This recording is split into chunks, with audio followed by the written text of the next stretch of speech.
You will start being recorded soon. But Understood. you can continue.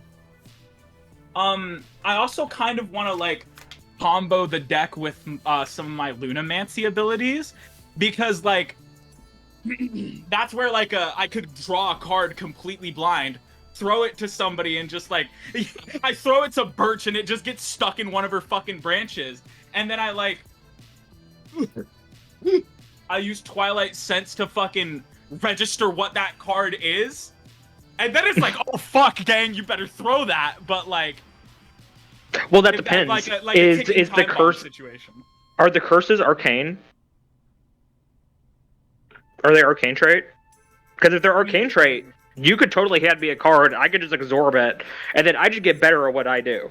They are cursed and worn and 2 access. Damn. Imagine the treats of eating cards. No, I could totally, if it was arcane, I could totally be like, throw me a card! And then I could just spell thief the card. Okay, well, so, if that's something with arcane things... It's only arcane things, unfortunately. Yeah, I was about to say my spirit-tuned crystal, but then I remembered those are just the crystals along my skin, and not the, not an actual separate object. You would not want Birch to absorb magic directly from your skin. Yeah, I agree. That's why I was like, oh yeah, that's how that would work. It is not its own item. I should not suggest this. Yeah, that's a bad idea. Don't do that. But now, if I'm like on the brink of death and you need a bit of a power up, you got a beautiful little Lillian with some goddamn arcane crystals coming out of his shoulders that just fucking siphon, bro. You got full permission if I'm about to die.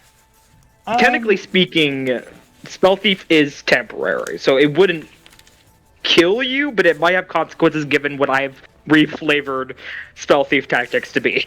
It might have consequences. And I agree that it probably wouldn't kill me, but like, I'm saying... Ignis would only be fine with you fucking with him like that if he was literally about to die and had no other choice. That is the only reality in which he would accept the consequences. That's 100% fair. That, or you will not get the greatest story ever to be seen by the fucking world, and bye-bye tribe. And that's just not something Ignis is willing to accept. Good news, you're not gonna die. Bad news, you might die. But not, like... in a death way. It's gonna be weird. It's real comforting. Yeah, it's fine. Great. So what's the plan? I feel kind of weird with Ignis though, because I just want to do Ty's voice for him, because I feel cringy adding raspiness to it, but like I want to emphasize his. Be cringe. I'm very attached to we support him cringe being, in this household. Half orc because you described Peloris as orcs. Yeah. Sort of. So I'm just like fully leaning into orcs. So like this guy's got bottom fucking teeth tusks that like that don't go fully over his mouth, but they like sort of crunch into his upper lip a little bit. And then he talks with a little like and a couple of his words. Yeah, no, if you want to do silly little voice, go ahead. I am ready to lay start. I've been ready. I've just been enjoying the enthusiasm. We're cooking. We're cooking! And we're cooking? Who knows? I think tonight's going to be a very pleasant session. Maybe. We'll see. I probably should have reviewed your guys' preference surveys, and I did not before this session, but I don't think any of the content crosses anybody's lines. I think we get close, but I just want to put that warning kind of at the top of the session. I think we're okay. If you feel uncomfortable at all, Fari does have a pause button. And I don't see who starts that, so, feel free to use it liberally. Otherwise, let's jump into it. Welcome to the Ilderon Tales. We're playing Tales and Twists tonight. It's our own game. This is Stars and Coins, Saga 1, Episode 26 of their campaign. Everything you're going to see tonight is live storytelling. If you're under the age of 14, stop and talk to your parents because you might run into content that is inappropriate for you. We are in our own setting. It is the world of Ilderon. And if you don't know what it is, there's a wiki, there's a the wiki's out of date. So the wiki's got a lot of weird information on it. There's a website though, and you can join our community and there's a whole setting primer, beautiful rule book thing. Yeah. Anyways, let's jump into our recap. This group is currently in the Nation of Red Axe. They have joined a how would we describe Alarel? Terrorist freedom fighter? She's an anarchist terrorist. Yeah, an anarchist terrorist, yeah.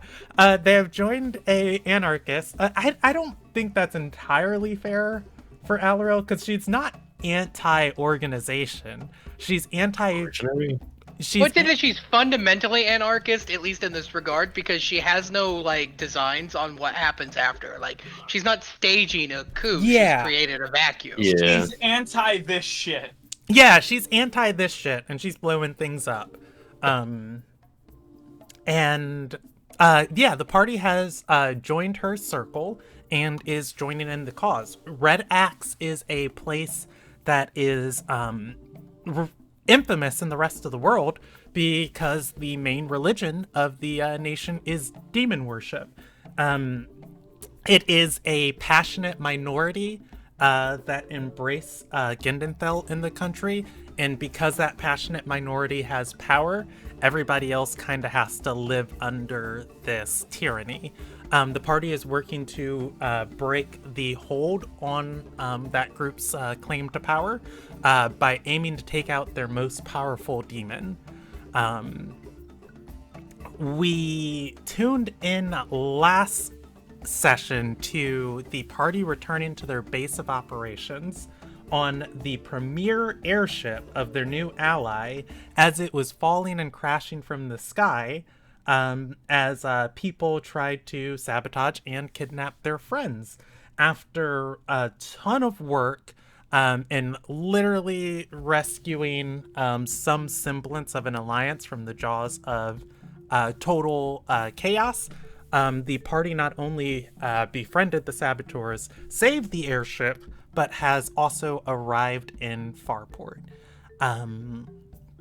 The captain of the airship, Captain Nave, is one page up in my notes. Look at the Mayvuvu. Mr. Captain. Neverin. Mr. Captain, one page up in my notes. Yeah, Captain, one page up in my notes, has asked to stay in Farport for a few days just to repair the airship, because, quote unquote, if he returned it in the condition that it was in, Marissa would fire him. She loves this thing more than life itself. Also to note, out of a cannon. Yeah. That's it. We will get started, but I just want to remind the party of some important dates. And I don't do this to stress you out. I kind of do this just because it would be in your characters' minds and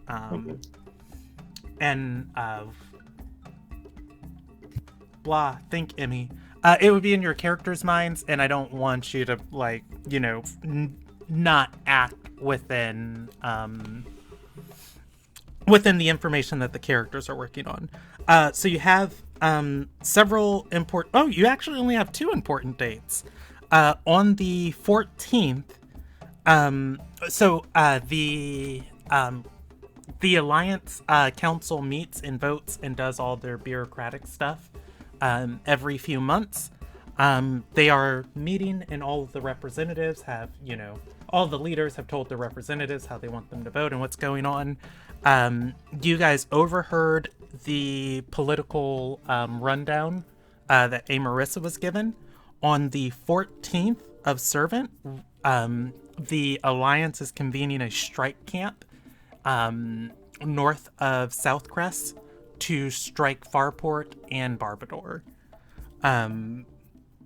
It will be a forward strike camp, and she has been fighting against it, but the tide is too much for her.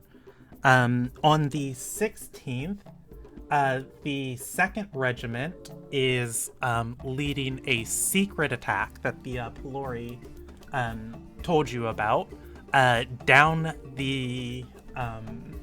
did they tell you where it was? I'm just going to assume they did, because they kind of put everything out in the open. They are leading the 2nd Regiment, the most dangerous fighting force other than the demons that the Alliance has, is leading a secret attack down the western coast to Cliff's Edge, effectively causing a siege of Barbador. And the Pelori have told you that the dwarves have already made their battle plans. They are closing their doors and going to try and outlast any attempts to siege Barbador. So those dates again: 14th, Farport is being threatened. 16th, Barbador is being sieged. And it is currently the 13th of Servant. You all are in... so I have 3 days to get to the dwarf. Yeah, it's fine, probably. You all are in Farport. The airship has landed. Like I said, this is actually a sea ship that's been animated to fly. It has gently careened down into the bay, and it is just outside of a dry docks here in town as the captain and his first mate have gone to negotiate to start getting repairs. You guys can get off the ship on the beautiful Dog Spring Road. Farport is just as sunshiny and blue skies as ever. This is one of the nicest places on the outer sea. One of the nicest places in Red Axe. What would you like to do? I have 3 days before the dwarves get sieged. I gotta go talk to Raster and Alaril's ass. I have to be like, hi, bye. Where are the bombs? Yeah, let's go. Don't worry, go I visit can- Rasher, because I want to find. Yeah, we can go talk to Rasher. Ooh, Taylor, roll me Yes. a recall check. Oh no, I have messed up. No, this is fine. Let's see, recall. You always success. Extra information on additional tiers. It is your story die. There you go. 3. 3. Okay, so that's going to be uncommon. Or no, that's going to be common knowledge. As you are thinking about trying to find Jill, you know that her job is to protect and protect, I say in quotation marks, spy on Galiter, who is Raster's alliance representative. And the representatives are convening in Crimson Keep. You guys overheard, that it was time for them all to come together for a vote. So Galiter is probably out of the city, and Geel is probably out of the city too. Okay. Yeah. Okay. Yeah, you guys can head straight to Raster's palace. As the party gets into town, Laris is going to go, or I'm sorry, Garrus is going to go with,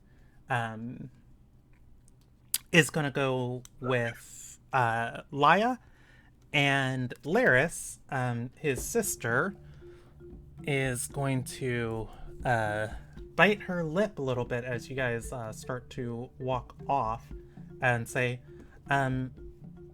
transportation back to Twin Winds. Can you guys help me with that. We had made other plans with her.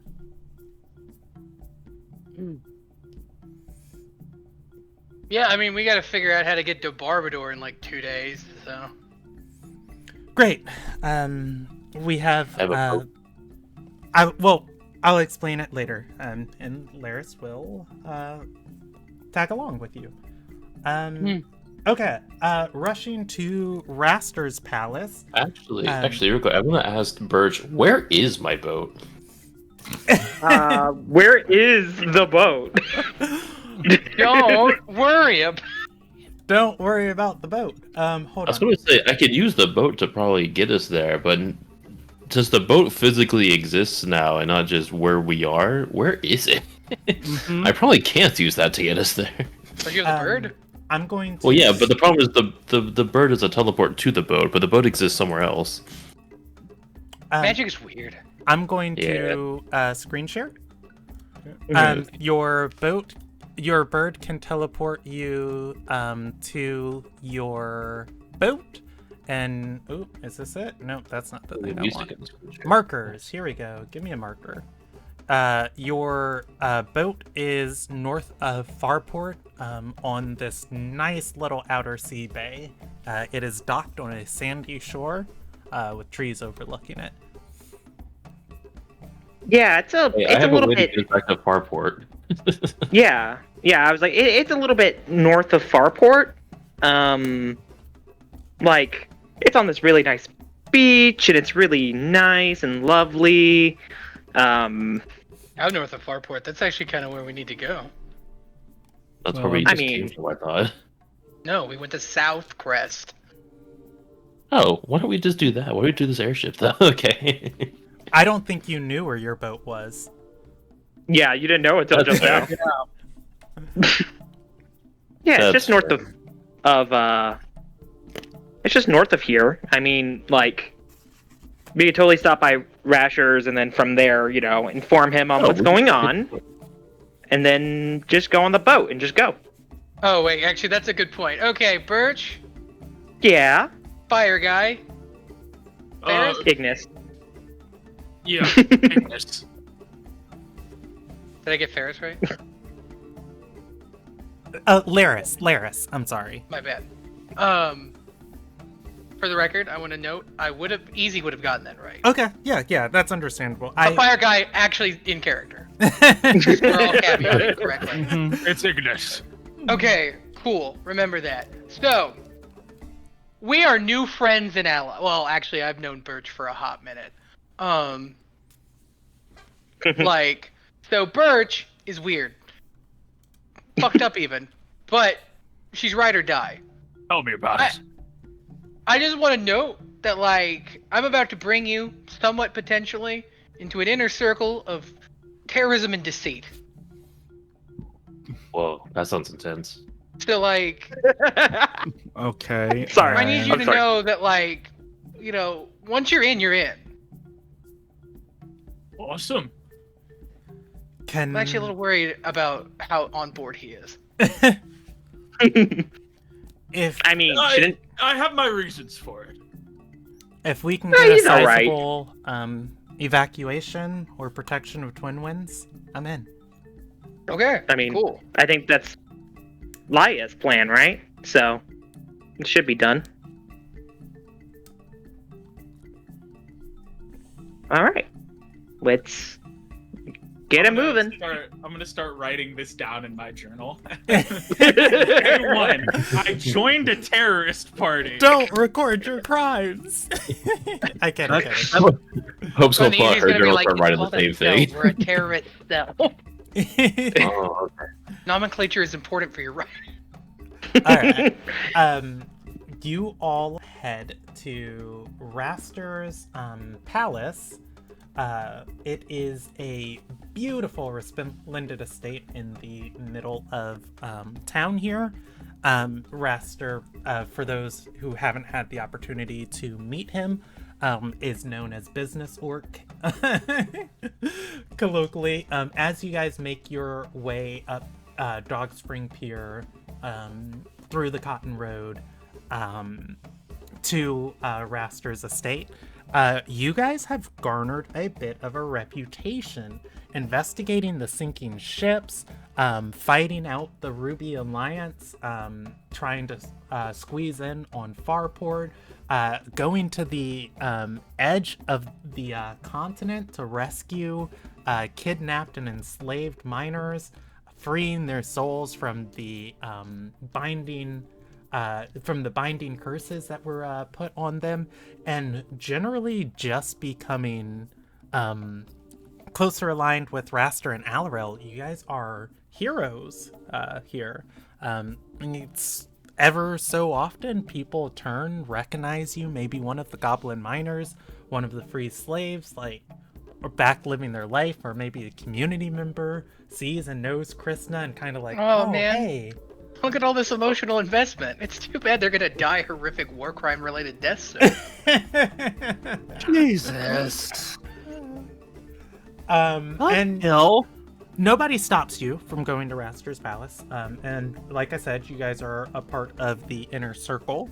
If Bertram's part of the inner circle. If Laris and Ignis are with you guys, they are let in.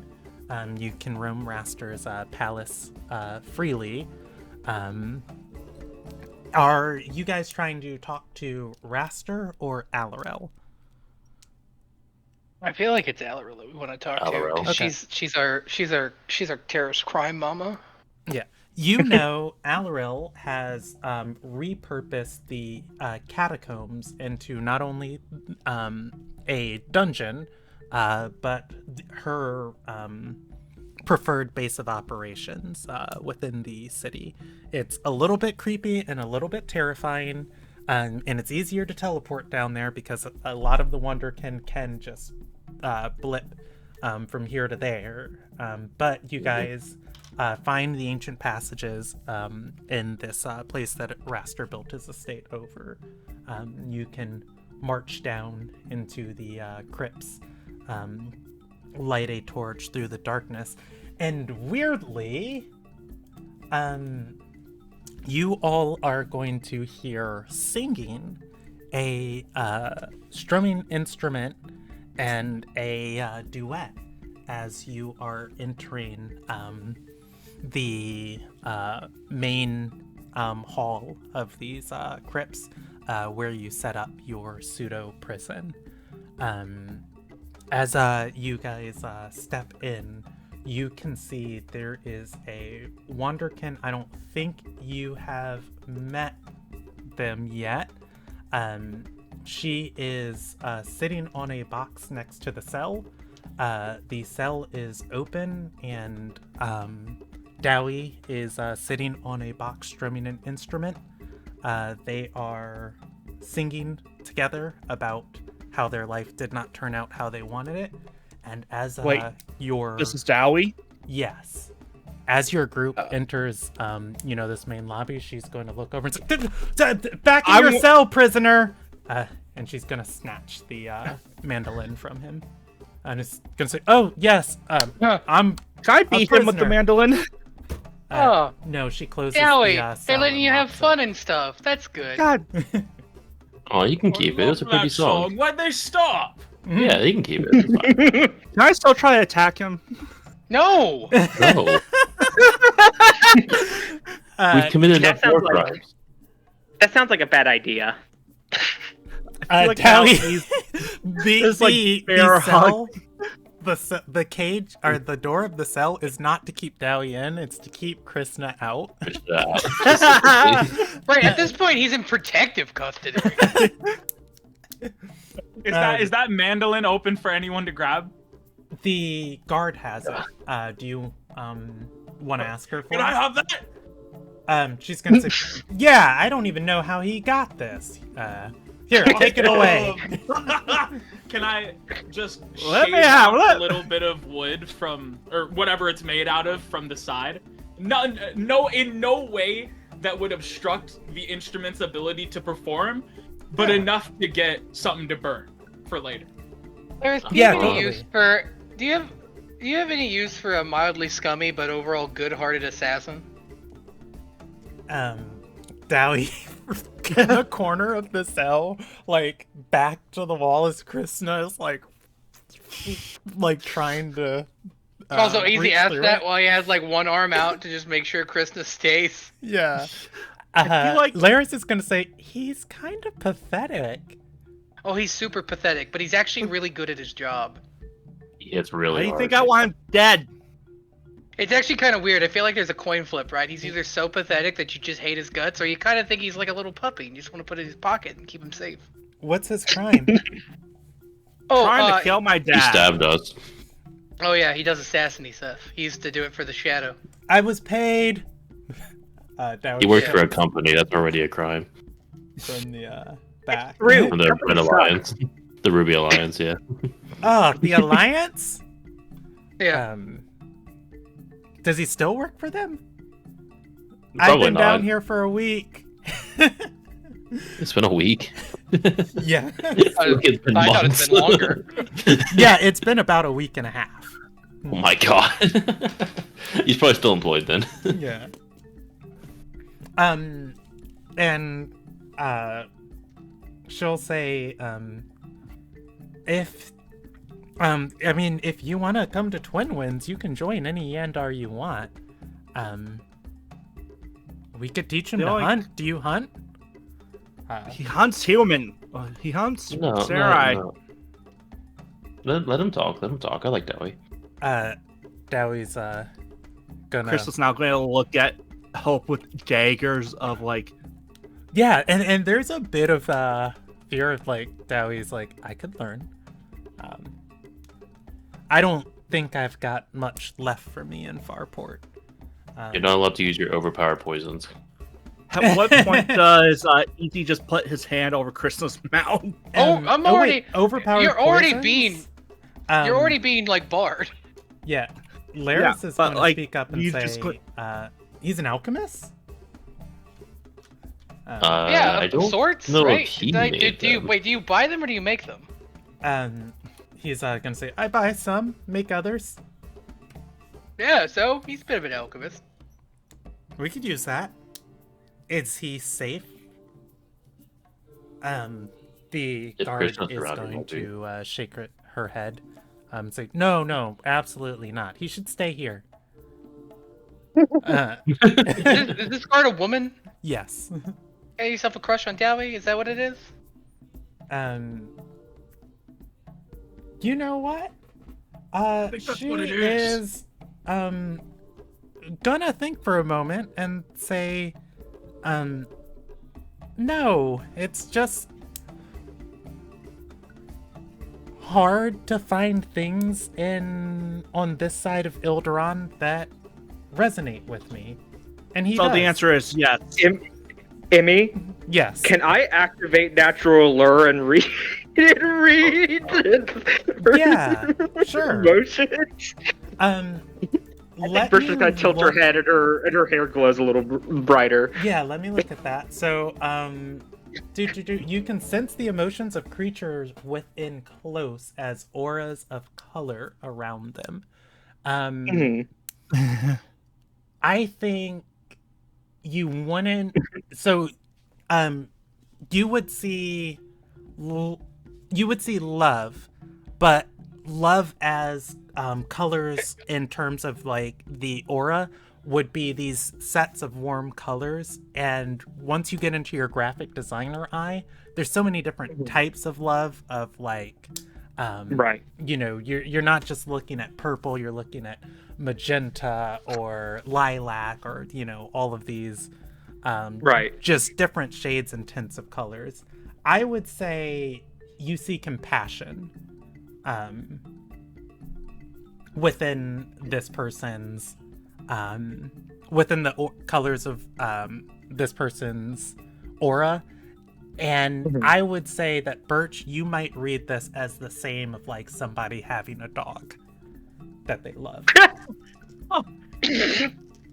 Birch Man, kind of I really she's nailed a- that coin flip analogy. she kind of like tilts tilts her head a little bit more at her. You see her ghost. But also notable thing, we probably do not need a torch right now. Birch is almost shattered. She is glowing like Someone a give me a goddamn- lighter. I'm about to burn this man alive. What happens with the shattered thing? Is that a thing that is Easy aware of this as a concept? I think Easy would probably be aware. Basically, what happens is that she unleashes the Phantom Veil when she shatters. It becomes like a horrific tree monster. That definitely happened on the Cannibal Night. That happened on the Cannibal Night for sure. Yeah. Jesus. Yeah. Emmy, could I slither off to a dark corner in the room? Yeah, go for it. Is there a dark Awesome. corner in I this would room? love to light a fucking fire in that corner. Not a big one. Nothing burning anything down. But just a little fire. Can I borrow a torch? Yeah. I want to burn this man alive. Oh my God, we why? should- around. Maybe we should move on for now. I was I just like how- looking around like, I wow, it's a lot I more like how chaotic it's the than I remember. post-Laya session, and Krishna is immediately going into all of her bad habits. Just wait till the Oh, booze is boy. involved. Oh, okay. Well, anyway, to Dowie's return gonna say, back to the "I'm moment. sorry for kidnapping your dad." Yeah, he's fine now. We saved him and everything. Like, let go of the hostilities. That was a Shut week your ago. damn Anyways, mouth. I don't know. We could talk to Alarel about it. I don't know. I wouldn't say he's harmless. He poisons people. But like, I'm pretty sure Definitely. Dowie's Only good mostly. Dow- Only I'm good pretty Dowie sure- is a dead Dowie. I'm pretty sure Dowie's whole Wow. thing is that he's a mercenary. He's just trying to make it out in the world. If you give him a place, I think he'll be fine. Yeah. Do we keep calling him Dally? Dowie. Dowie. His name is Dowie. DOWY. W- I got so confused Why is because it a I kept Y? hearing it as I don't know. Dally as a character from one of my favorite Don't tell me TV Dally. shows. Well, no, I mean, Hey, never mind. we'll No, take them. Dowie. Everybody can find their place in Twin Winds. Cool. There is no place for Hear that, Dowie? damnation. We might be getting you out so you could, do that whole self-improvement thing we talked about. His eyes are going to light up, and we'll say, "Hey, I'll take a new start." He seems like. I mean, does he mean that genuinely? Because I'm just reading his emotions. Yeah, there's Or is he just generally saying an- anything I trying could find to- that out for you, but I'm like, There's Or is he just general- saying that trying to pacify Krishna? There's general enthusiasm radiating around him. But also, Birch, this is a dark, decrepit crypt he's been in. The Wonderkin have not did much to redecorate or repurpose it, and we were still using D&D mechanics where Eladrin had dark vision. So there's also like one candle in this entire place. They wander the place in darkness, and I think maybe that's probably with the game shift of or the system shift, like probably a few more candles. But it is not homey down here. It is not a place anybody would really want to be for an entire week. Well, I don't know. I think it's pretty nice. Better than what he deserves, honestly. I mean, hopefully, like being confined to one area, but she'd be okay with I that. mean, like, and I think Birch kind of looks at the group and says, "Well, he means it genuinely." oh, you look back to the group, Ignis isn't with you. He's in the room still, but he's just not. You're not looking at him. That's fine. No, we're good. Birch is- I don't believe him for a goddamn minute. I mean, I can read his emotions. He's being serious. Yep. I trust Birch. She's a good judge of character. See, Laris is gonna see, say, that's why I love you, Easy. "Can you fight? Can you do more than just assassinate people?" He nods and says, "Oh yeah, I'm great at it." Yeah, he's great at lying, great at besmirching other people. Laris will put her hand on Krishna's shoulder and say, "Hey, Twin Winds is at the front of this war. My people are at the front of this war between two clashing armies. I'm Yeah, but do you really happy to have need- him there in front of everyone else. I'll take him, Yeah. and he'll probably die. So relax."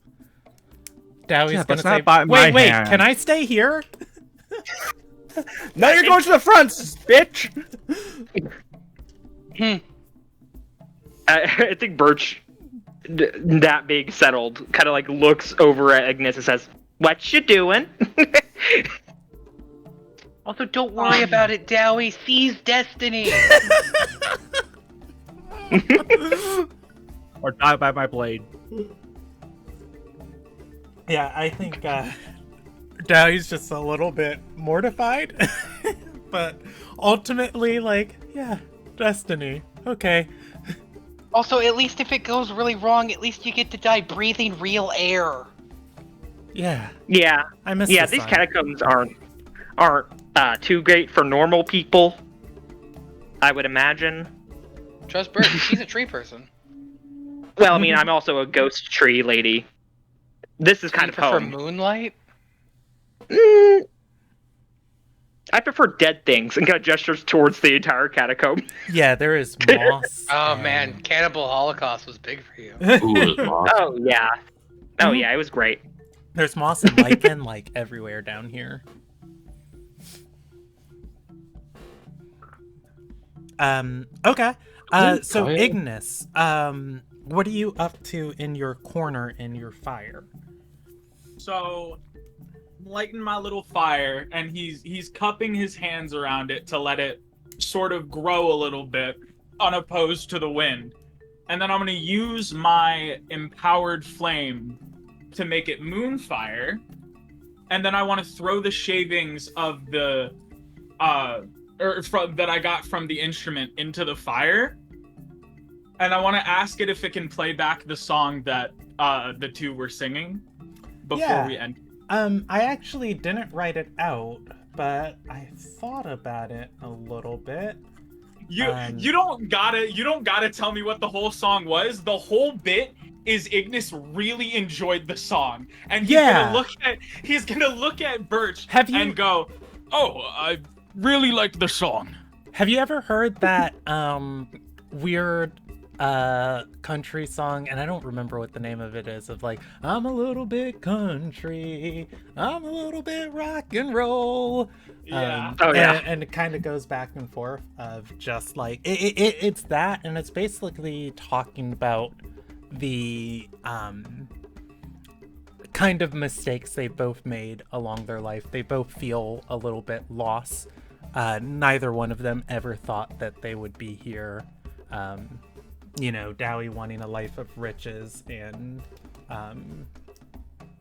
the guard wanting a life frolicking through the untamed wilderness. And it is just a twisting of fate that, you know, things like this happen. And it is a cathartic release of art to share it with someone and just talk about it. And that's mostly It what the truly song brings is. a tear to his eye. Yeah. For any intents and purposes, I would say that you can teach this to anyone if you ever want to sing a duet with someone. And it's a little bit catchy. Yeah, I'm definitely clapping and bobbing my head along.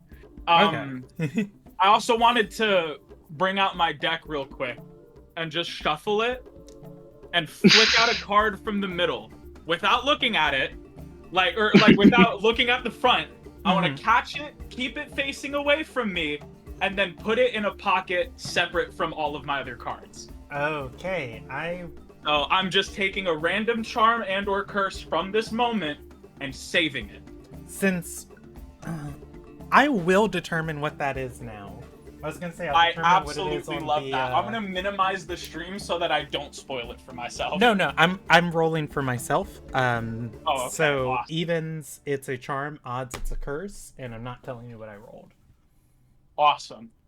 And again, I'm keeping it completely unknown to anyone. If anything, I'm like flicking it up and then catching it and swiping straight, like making it face the wall pretty much, away from the whole party. Okay. But the rest of the party, I think you guys are in agreement to move on. Lara says she'll take Dowie when she leaves. She had planned to be maybe she told you guys this on your way towards the palace. She had planned to be she'd planned to be in Farport for a while. She has some other groups of her tribe that have came down here as they were going to ransom Hope back to Raster. So they have a little den of stuff, but they haven't actually got to the part of the plan of how do we get out. So, that said, when they make that plan of how do we get back to Twin Winds, because this was kind of an all or nothing mission, they'll take Dowie with them. Okay.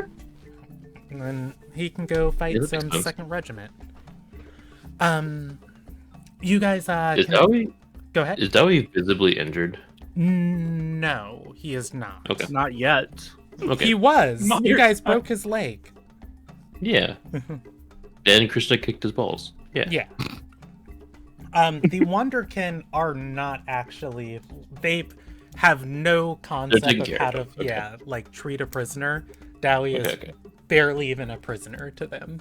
It's just that Sarai we hang out with sometimes. Of like, it's your turn to watch the cage. It's like, oh yay! I'm gonna break his other leg. Oh god, they are like Hope. All right. You guys can head down through the crypts to Alarel's rooms and where she is meeting. If you guys start looking for her, most of the time, she would come and find you up in the palace if you wanted to wait for her. But otherwise, going straight directly to the source, I don't know if you guys have ever been in Alarel's war room before.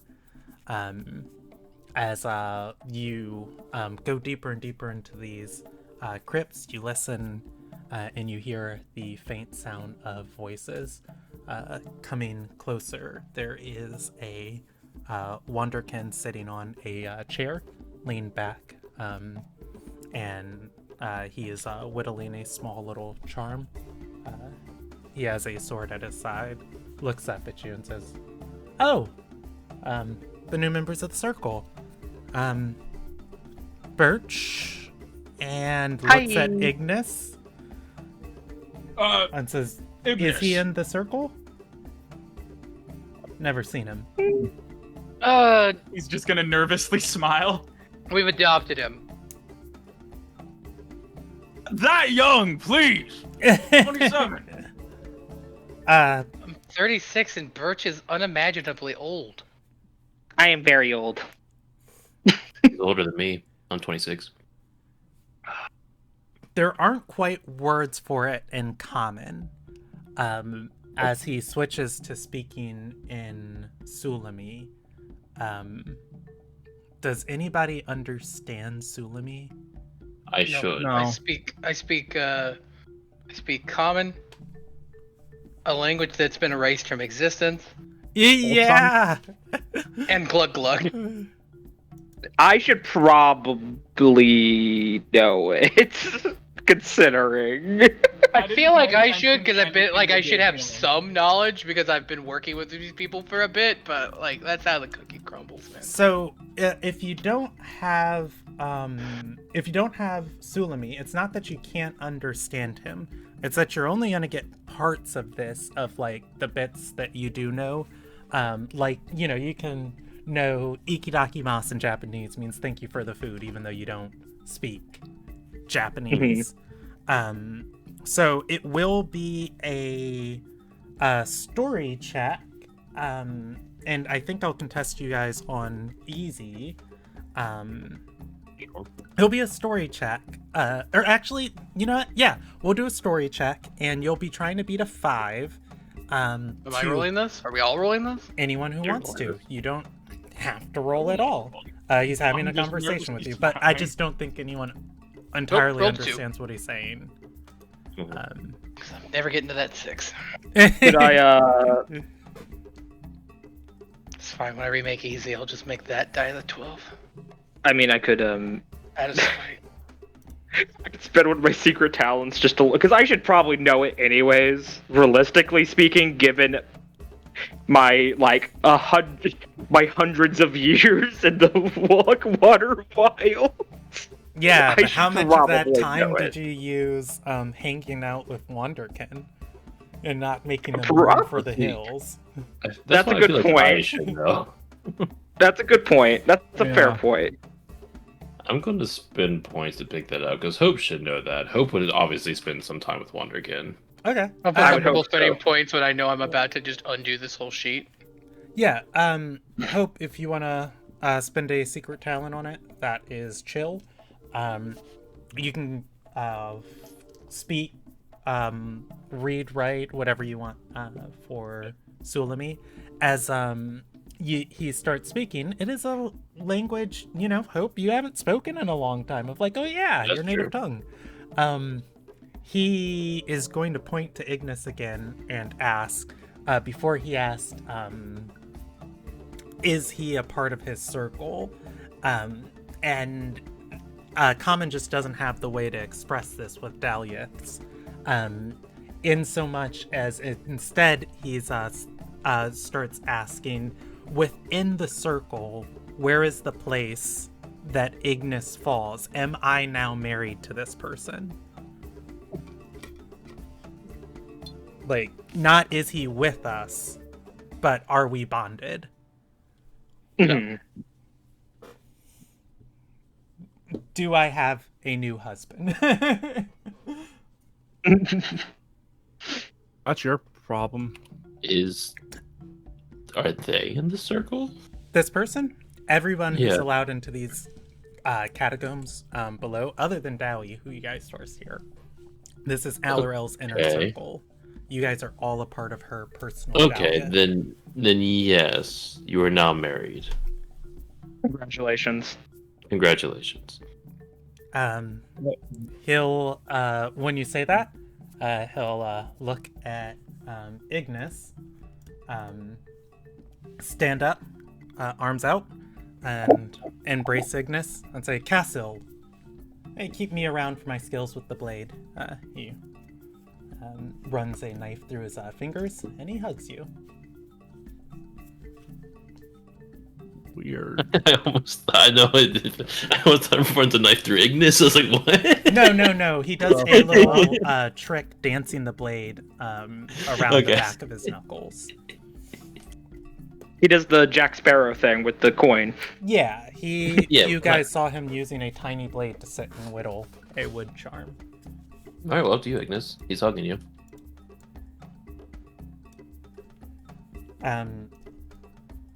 Congratulations, Ignis. You've been forcibly inducted into a elven polyamory or polygamy circle. Congrats. Mike, my mic stopped working. I don't know how long ago my mic stopped Yeah, I was about working. to say I haven't heard but you. I said Ignis is both very scared and oddly turned on. And he's just gonna pat the guy on the back and say, happy to be here. I'll explain it later. She whispers to Ignis, not super subtly, just Please do. I got it. It'll be fine. Cassil is going to sit back down and say, Alarel is in meeting. As soon as she's finished, I can let her know you're here. Appreciate it. Thank you.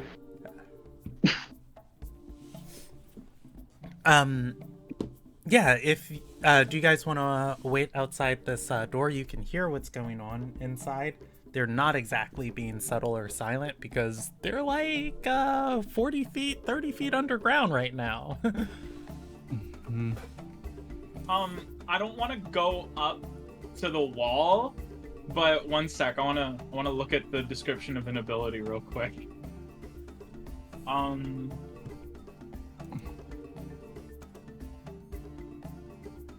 I'm trying to see if this uses a limb. Yes. Okay. I want to use Lunamancy, my Twilight Sense, to to conjure up a sense of hearing to this place so that I can eavesdrop without eavesdropping. Okay. Not for any other reason, but I want an excuse to use the ability. Okay. That is perfectly fine. You conjure that sensor inside. I think you have to be aware of the space. Yes. Yeah, like outside of the door type thing, but if I can get it inside, fucking more no, power, you can. Awesome. Yeah, and as you start listening, I don't think you're going to understand or not understand. I don't think you're going to know the person speaking. I don't think you know any of these two people speaking because you've never met Alarel before. Nope.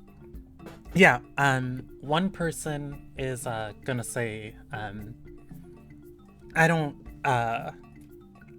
think you understand. This is gonna be a war on 3 fronts, and we need to close one.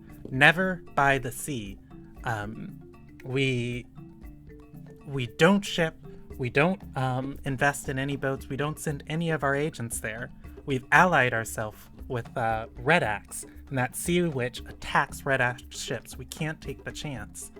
And the person is going to respond with, what do you think we're doing? We're taking chances. We're not trying to build a garden. We're not trying to pluck out weeds. We're not going to fight a war for them. If this is a war on 3 fronts, then every front needs to be activated.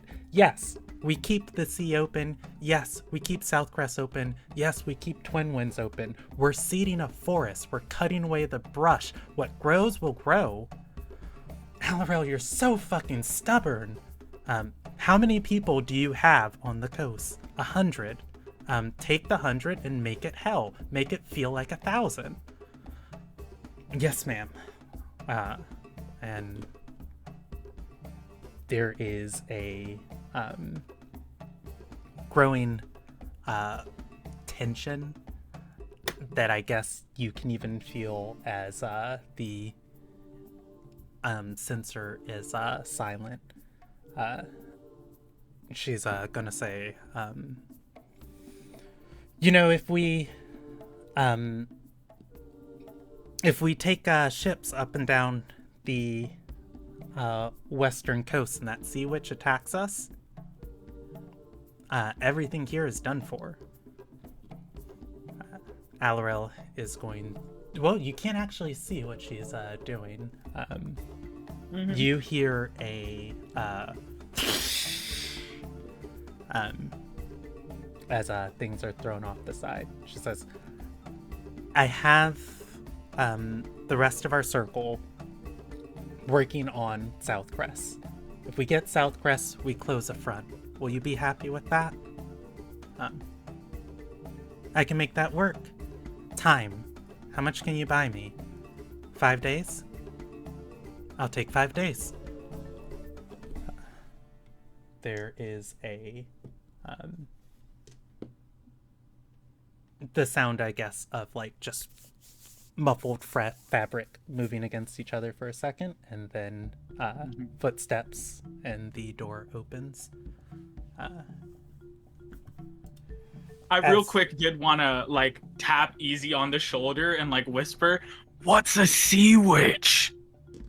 Oh, my new friend. Oh, that bitch is involved again. I got you, I got the tree lady, and I got the sea witch. I'm really just missing some kind of air elemental, and I think I got the whole set. This woman steps out. She is a Wonderkin. Same as the rest of these, pointy ears, glowing eyes. These Vulcan fucks. Yeah. She has, however, she does have a scar along the left side of her face, across her shoulder and across her clavicle.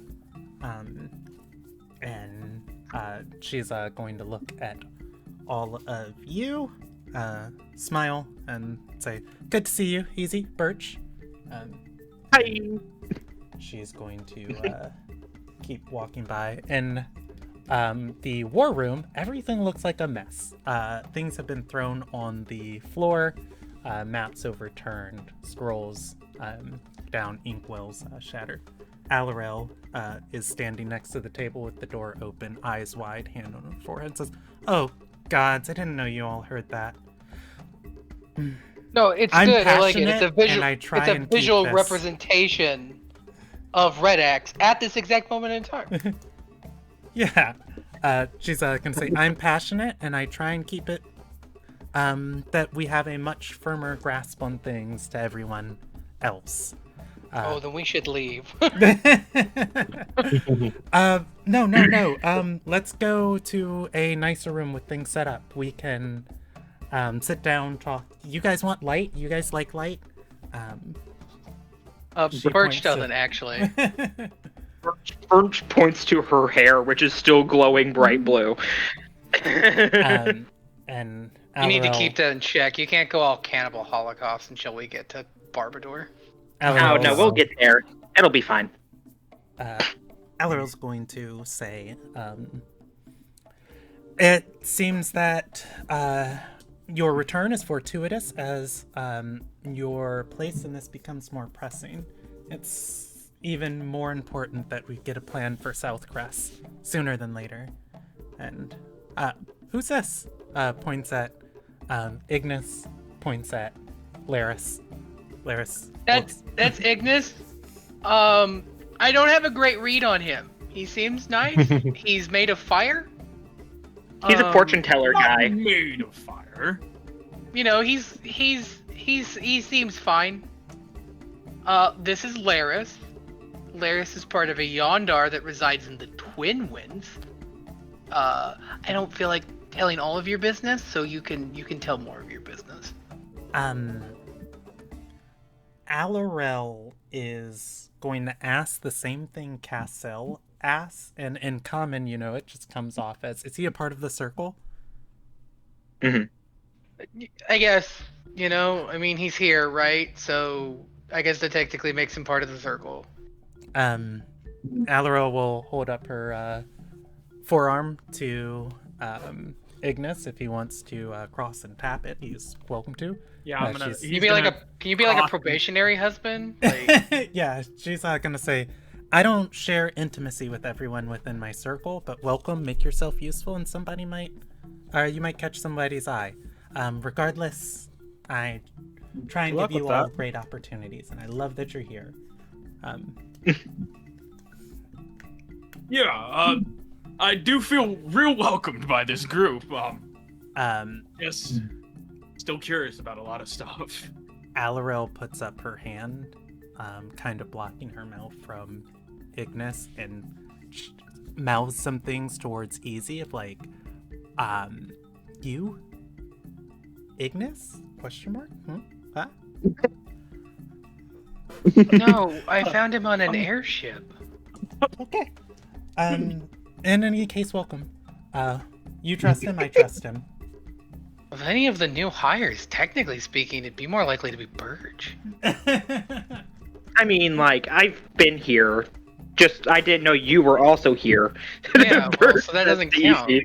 And also, I'm Yeah. like, I have a Pelori woman with me. Why is that not the first instinct? Is it because she's an NPC? No, she asked the same thing. Who is this? Oh. Who is this? Oh, yeah. Well, Mhm. this is Laris. She's Yeah. from the Twin Winds. And I'm gonna be a little bit rude, I guess, Go for it. in so much Always. as the Wonderkin aren't great with the immediate difference of Pelori and more in Sarai in general. Oh, so we I'm all look just the like, same. We all no, look the same. Not huh? that you look the same. You have two new Pelori with you, and hey, Ignis is with you, and you have answers for that, and it's probably the same for Laris of just like, okay, we don't need to do this song and dance for everyone. Yeah, well, I mean, I have answers for Laris, but the problem is I don't feel like being like, oh yeah, she steals shadows and takes on people's faces. Yeah, That's her business. I also do want to note when what's her name capped Ignis, she definitely felt like something rocky poke her from his arm. Oh yeah, But the nothing gemstone. sharp. Nothing sharp or anything. Okay. Just a little pokey. Yeah. In either case, she will start leading you away from the war room. There are actually more comfortable rooms here that they have repurposed. And she'll take you up to the estate. And you guys can chit chat while you walk if you want to share anything with her. But she'll. With your permission, we were going to turn over custody of Dowie to Laris. Oh, he's your prisoner. We've just been keeping an eye on him for you. Yeah, that's fine. You're saying that I could have ordered his death at any point? She's the power to the power to take a life is a weighty measure. You ready for have that on your soul? For what he almost did to my entire damn family? Yes. That's Alirel extreme. Alirel's gonna speak up and say, I wish you guys wouldn't have brought him into our hold if that was the case. He gave you the information you wanted, and I don't know. That's neither here nor there. I don't care. Do what you want. My goal is not to control all of you. My goal is to get this place into a brilliant inferno of white flames consuming everything and nudging everything that is evil, oppressive, and gripping and choking into those flames into a brilliant blaze. Okay, well, I that am seems so down for that. Oh, that seems to be approaching rather quickly. Yeah. Bert is kind of glancing at Easy.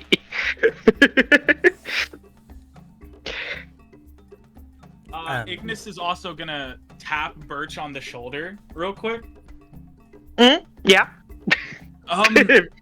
You know, since we've met, the amount of omens around you have more than doubled. At this point, I'm not even worried. I'm just curious as to the cause. It's more fascinating than anything. Oh, you mean like she got like gestures to the hair like this situation? Well, or like all of this gestures to the entire catacomb? I'm more blind to the visual differences with you, but there's just a lot of omens surrounding you. Well, I mean, Like, it's just, A you know, lot. it's fine. It's just the Phantom Veil. Nothing, no biggie. Ignis is gonna write that down in his journal. He has a page dedicated to every person in the party, and this one, it's Birch at the top of it with a bunch of like leaves falling around the page. That's Because adorable. of course he decorated each page for his friends, and he's gonna note, double the omens, double the worry. She keeps saying not to. I'm still worried. It's fine. Phantom Veil, question mark, question mark, question mark. And that's it. Excellent. That's all I wanted. As you all are walking, Laris is going to whisper, and I guess like she would be closer to Hope and Easy, just like, is this your leader? She doesn't seem like she's got it all. Oh, no? No, I'm the leader. Easy's gonna turn, just like. What do you say? No, that's just. He's just getting a yeah. look, like, really? Sorry, how out loud was that? How much danger were you in on the airship? I was in custody. I was in a lot of danger.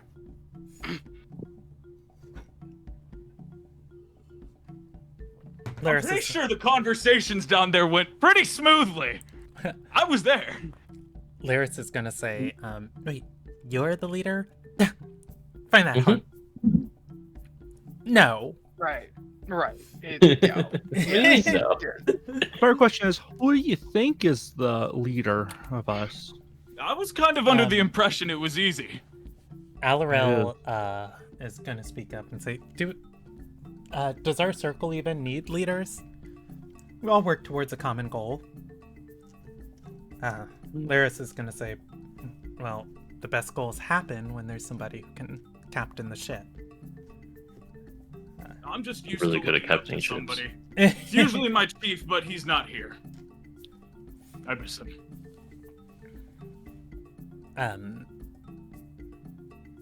Laris is gonna speak up and say, so your goal is war and chaos.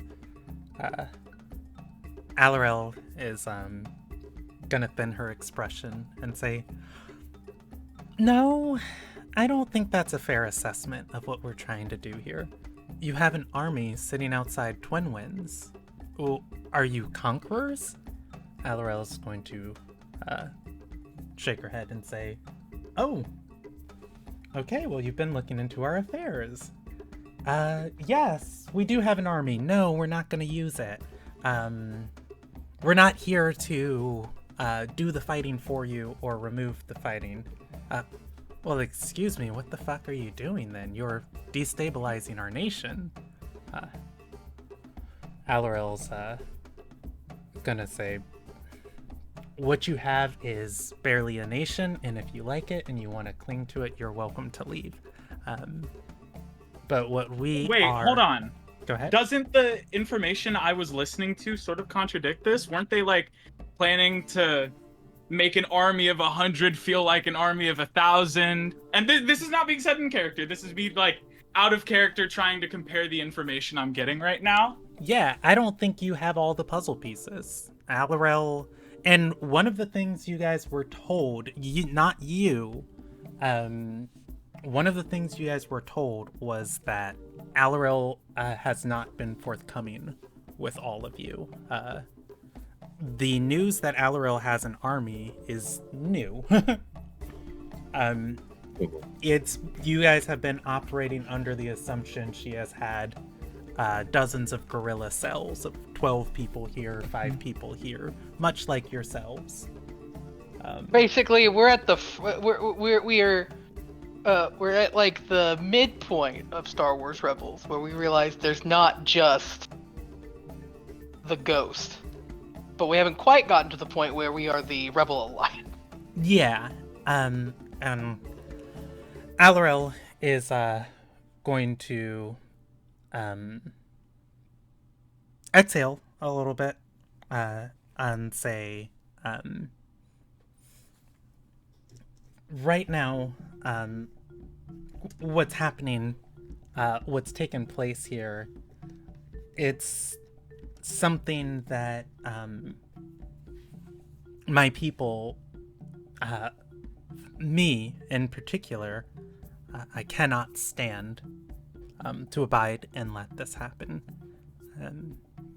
Where there is suffering, where there is need, I am found. And I'm here.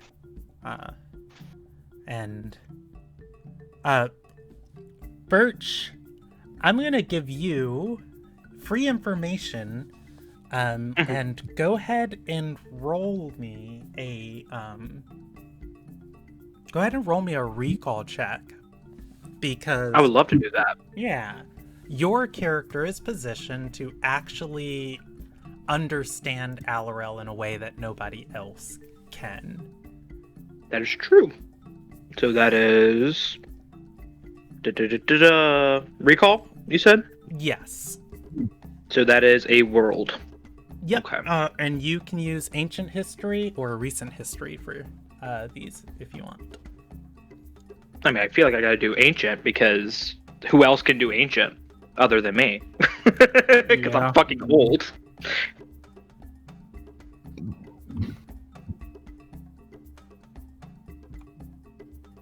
So close. What did you roll? I don't see it. A 7. 7. Okay. Oh, that's beautiful. That's uncommon information. Mm-hmm. So, Alarel's always been kind of a mystery. Rotleaf knew that, this was your guys' best chance within Ilderon to find a place to settle and be accepted. And everybody kind of within the ranks kind of calls Alarel, and even an outsider here, because she's not from the part of the Walkwater Wilds that Hope is from, that the rest of the people in our group are from. She's from the part that you're from. Right. And as she talks, as she says oaths and the things she mentions, you kind of have a crashing realization where almost your group probably would have never joined had you known. Alarel is a Moonflower Templar. She is a Moon Phoenix Knight.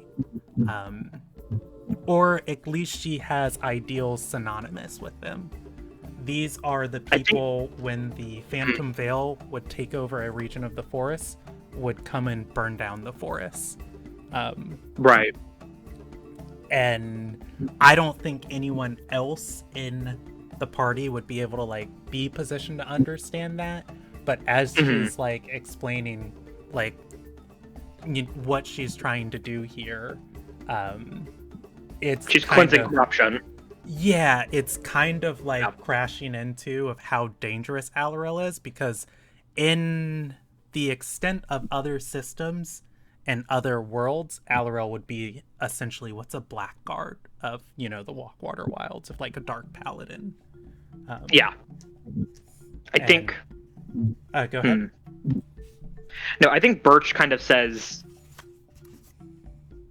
And, Birch has been with this group for a hot minute. Like, she's been delivering messages, and like, she's been here for a hot minute, right? And so she kind of finally connecting that piece, because I think this is probably one of the first times she's had a direct conversation with her, right?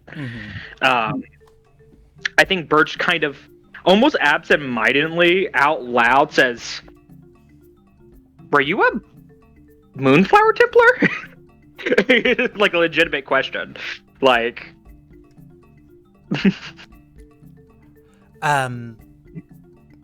Alarel's going to open her mouth for a moment and say, I think the queens were too restrained in how they used us. I left and found some place where I was more needed. So no, I am not a Moonflower Templar. I think Birch kind of laughs at that. She says, well, yeah, and I would say that is a fat fucking line of too restrained. She's probably responsible for deaths of hundreds of their order, hundreds of your fellow dryads. So it was not tamed whenever these people were around. No. And I think Birch kind of says, well, that's how the cookie crumbles, right? I have those here and I love them. Yeah, I they're feel very we good. should focus on the 100 elf or the 100 Wonderkin army that's apparently outside of Twin Winds for Show. Oh, sorry, I was reminded of home. Continue. That's not really important to what we're doing in the South, but sure, yeah. I mean, I have. It's all interconnected, and my thing is just, I'm sorry, it feels a little hypocritical to say that you're not gonna fight our wars and our battles when you have a 100-person army. And it's not hypocritical because you have swords, why not help? It's hypocritical because that is an act of violence. It is an act of aggression. And if it begets aggression from the Red Axe government, then it's dereliction, it's negligent to then throw your hands up and go, not my monkey, not my circus. When it is in fact your circus. Alarel's gonna say, this is a part of the equation that is answered for. The biggest problem, besides the demon Other than lords that keeping we your need hands to, clean. Oh, I don't care about that. The biggest problem, other than the demon lords, that we need to answer for is the Second Regiment. their... The 2nd Regiment is going up cliffside to go siege Barbador. Alaril stops and says, the 2nd Regiment? No. The army exists to be a threat that the 2nd Regiment would attack to dislodge. We wanted to hold off the worst of it from everyone else. Wonderful, wonderful. That is delightfully awful. And since I'm delivering bad news, they're forming a strike camp north of Southcrest to attack Farport.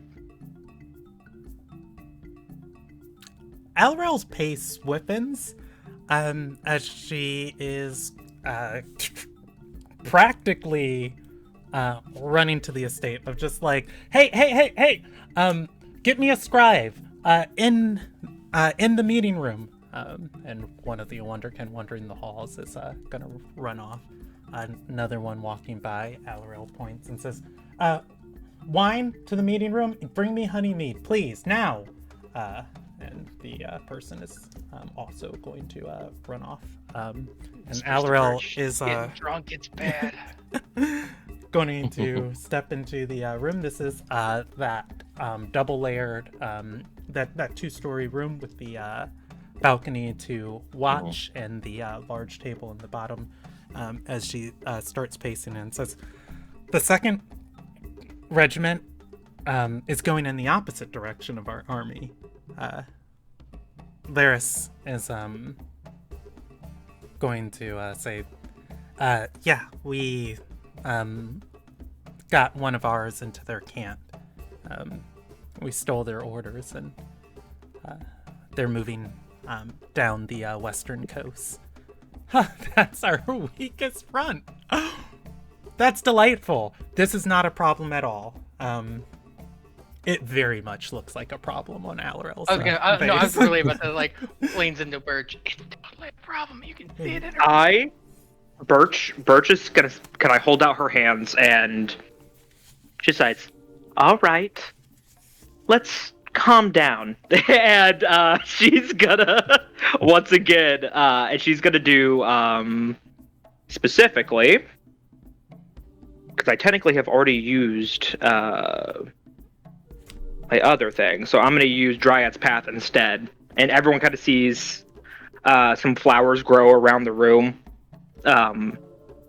and Birch becomes the center point of it. And as she says it, I'm going to replace. I don't know which traits could I replace again? Let me. I think it's angry. Hold on. Confused, terrified, or angry. So I'm going to replace her trait with not that. It's to calm her down in this moment, so that way she can think logically about the situation. She's like, "Let's calm down, yeah." It kind of just holds out her hands and just kind of lets things settle for a second.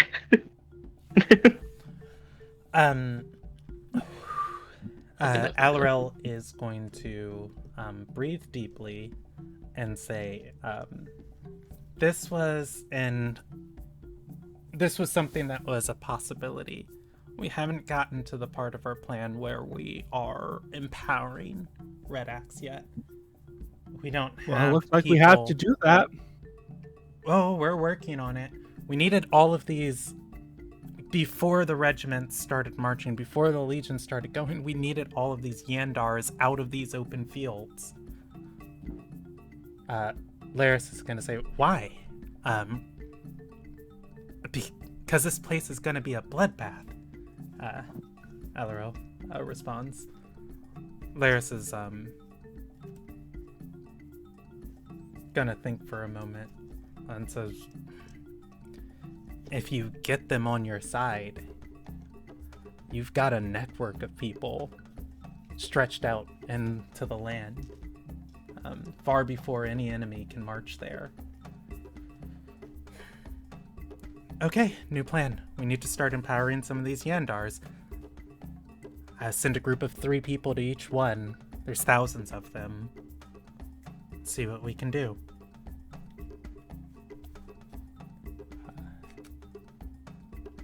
There is a heavy, I guess, like, weight to that as Alarel is reorganizing and finally collects herself and says, okay, I can think about that later. I've got ideas, I've got plans, I've got strategies. We have tacticians back in the camp. That's their job now. Southcrest. Southcrest is our job. What's the situation like? Marissa is not a huge fan of this whole strike camp ordeal. It really feels like where it's placed, specifically north of the city, and that it's even getting placed is kind of a, what's the word I want to use here? An acquiescence? Because, yeah, she's sort of abetting it simply because you only can dance so much around Crimson Keep once without becoming a problem child. And, well, given the existence of the strike camp, you see what happens to problem children. Yep.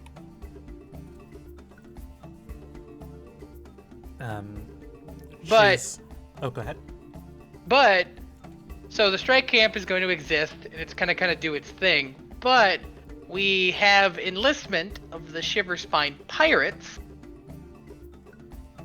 to mess with supply lines.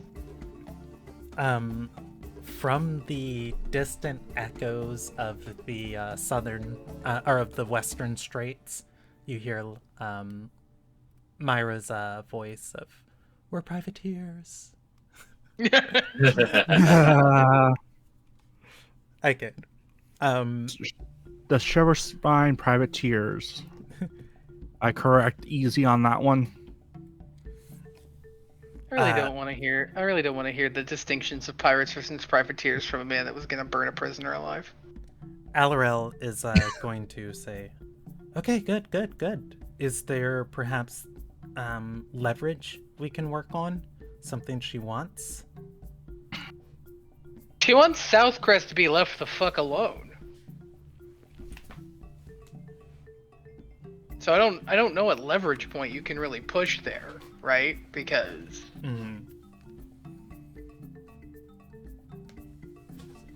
if you wanted to, I guess if you wanted to put a leverage point, you'd have to find a way to make her a problem child, because then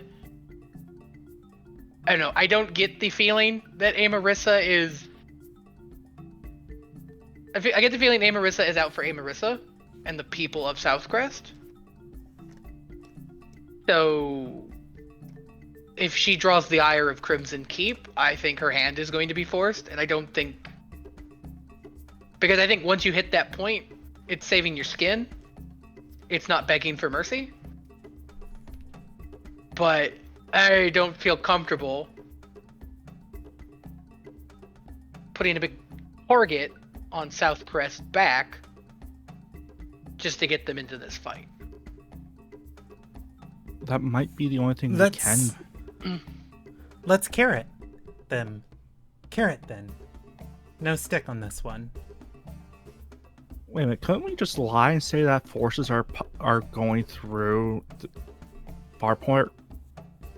I think frankly, I mean, you might be able to get some solider help out of her with a carrot, but I think if we can find some way to disrupt, or at least make that strike camp's life a little difficult, at least long enough for the Shiverspine pirates sabotage to fuck up the supplies, I think. Well, if this fails, we'll all be executed. Yeah, well, you know, that's kind of... I'm already there. I'll talk with Raster. But if we can get Marissa, perhaps, as the inheritor of Farport, make it a win-win for her, a better red axe, or increase her domain. I mean, how big's the strike camp? Do we know? I don't think we got a size on that, so I that don't would be think so. so like add a character if there's like if that's like world knowledge or something, like if you're familiar with how like the Red Axe military like Crimson Keep operates as a military. Laris is going to speak up and say, we actually don't have any information on the strike camp. We haven't heard from our Crimson Keep agent yet. They recall they're still alive, but they haven't gotten to a place where they can give us information on what they've gathered. You have people inside Crimson Keep? Laris is gonna nod. And they're not getting assassinated? That's more impressive. I can't say if all of them are alive. This isn't exactly our forte. It's more so trying to adapt the lessons we've learned in the wild very quickly for new environments. Can you share the extent of your operations with us? Laris is going to look to Easy and say, I was promised safety for my people. And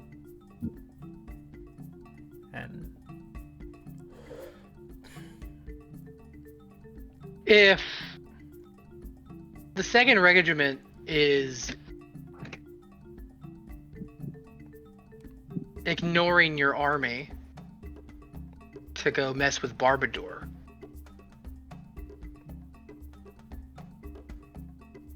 doesn't that help, Twin Winds? Your whole fear was that you were about to get sandwiched into a violent conflict, and it sounds like that violent conflict isn't actually going to happen.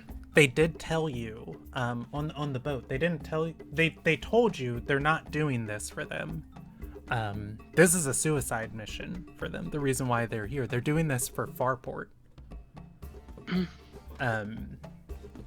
Because they are aware Farport is about to be wiped off the map. So we can honestly estimate a pretty yes, Rob, you are correct. It is good for them, but they are not the type of people who only look out for themselves.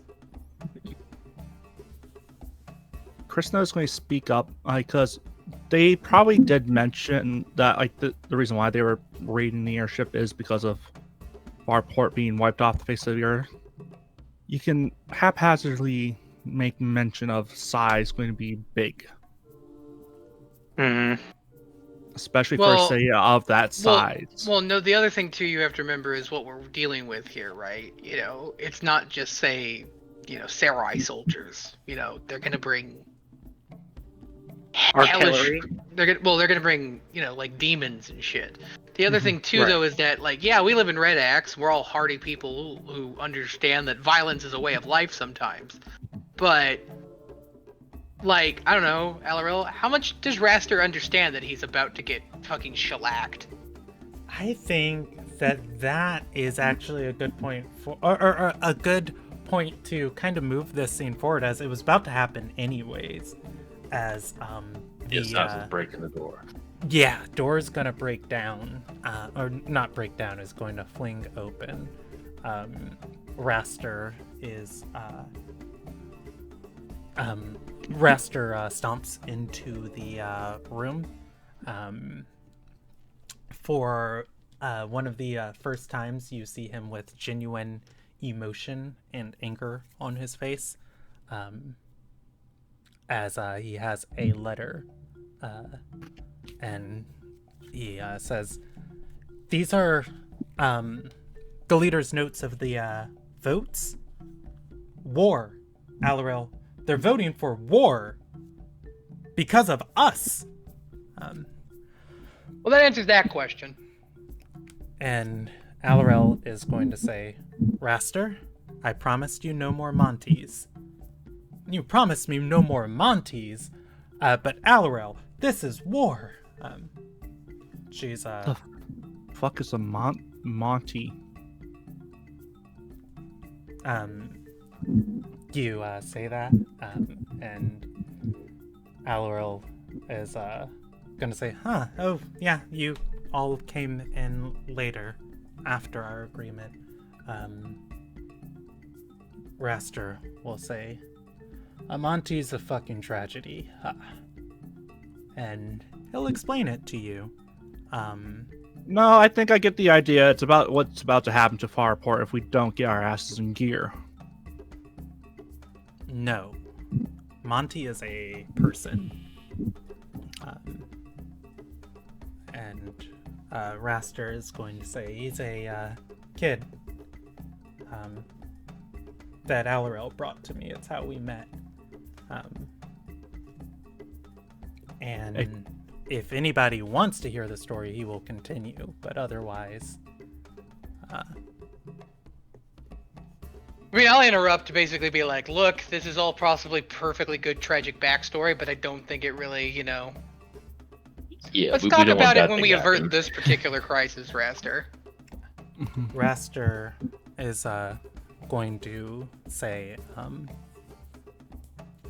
when I put you in charge of things, when we made our pact with each other, we made a pact for a better red axe. And she's going to gesture and say, Farport's nice, isn't it? You don't have demons roaming your street. They're restrained to that cathedral and Enamin's ward, and Enamin keeps a good leash on them. Is your city not better? My people are enjoying a better life, but what you've caused for everybody else, Raster, this is a necessary step for the future, and I'm so sorry. But we're in it, together. I'm not going anywhere. War, Alarel.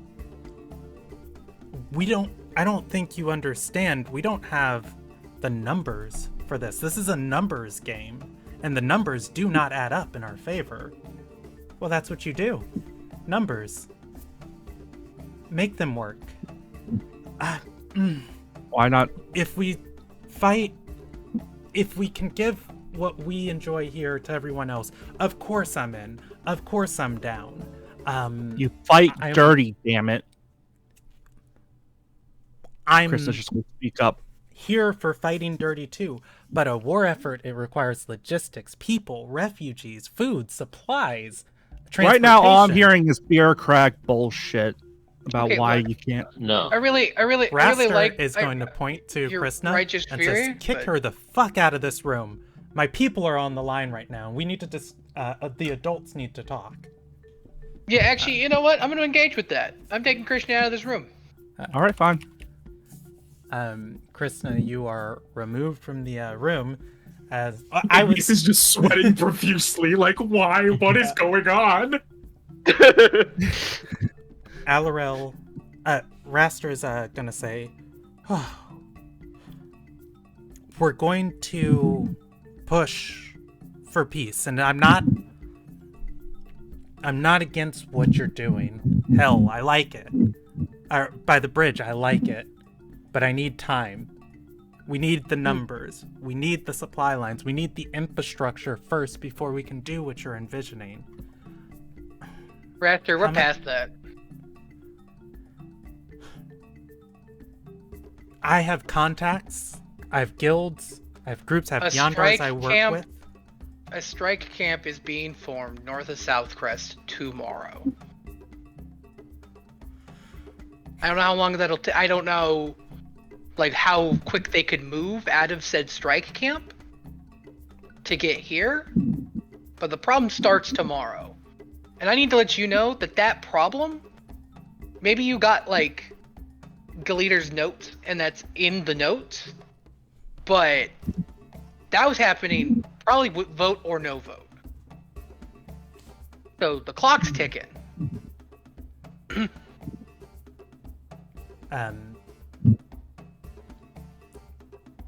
Alarel is going to grab Raster's hand and start rubbing and soothing it and says, what do you need to feel comfortable with this?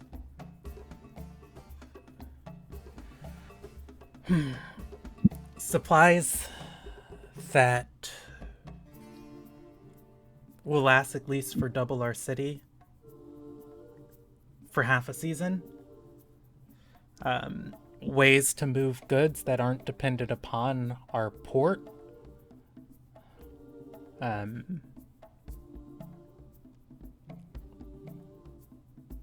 If you give me 10 days, I could work out all of this. Can you do it in 5? Give me 10 days. Raster is gonna say, I can do it in 5, but there are inherent risks with that. Alarel is gonna say, if anyone can make it happen, it's you. We'll handle the strike camp, and I will try and placate the Alliance the best I can, but we're moving forward. Together, Raster. He's gonna nod and say, together. War, Alarel, war! Flares his eyebrows. Alarel is going to say, you know what sucks about being in Ilderon? As Raster turns and starts sleeping. You guys have so much damn water everywhere. There's so much water. And What do use you have it. against water? You just hear Krishna shout from outside the hallway. No, nothing, Krishna. Ignore her. She's in timeout. Stop eavesdropping! Alarel is going to how say, hypocritical I am for yelling that. I've been reading and trying to learn as much about you as I can. To my understanding, at least from what Raster tells me, over half the world's trade happens with water. And Red Axe is fucking terrorized by an undying immortal sea witch. Yeah, no, she's cool. I met her. Oh, the Sea Witch. Right. One word Ignis recognized. Alarel tilts her head, hands together, stands up straight, tilts her head the other direction, stands back up straight, opens her mouth to talk. She was kind of weird. The lone siren, Yeah, I'm technically her apprentice now. the one who sinks half the ships that come into our port. She hates Red Axe ships. Yeah, And the one who. Oh god. Not that bitch. Yeah, that one. Yeah, what about it? Yeah, we're on speaking terms, like first name basis and everything. I speak water now. Alarel is going to just like two fingers, pointer finger, middle finger, thumb, and just this vice grip of like her thumb just moving across it, clenching slowly into a fist of just like she has been such a constant thorn. Okay, look, I feel like I need to clarify a thing. It was like 2 days ago. I didn't have a pre-existing relationship with the lone siren. Oh, you don't understand how much easier my life becomes if we can move things in and out of the Southern Straits. Fuck Southcrest. Can we go curry favor with her? Yeah, I mean, theoretically, we Probably. could go do that. Like, again, her big thing is like hunts and stuff. She just really wants to fuck up the High Judge.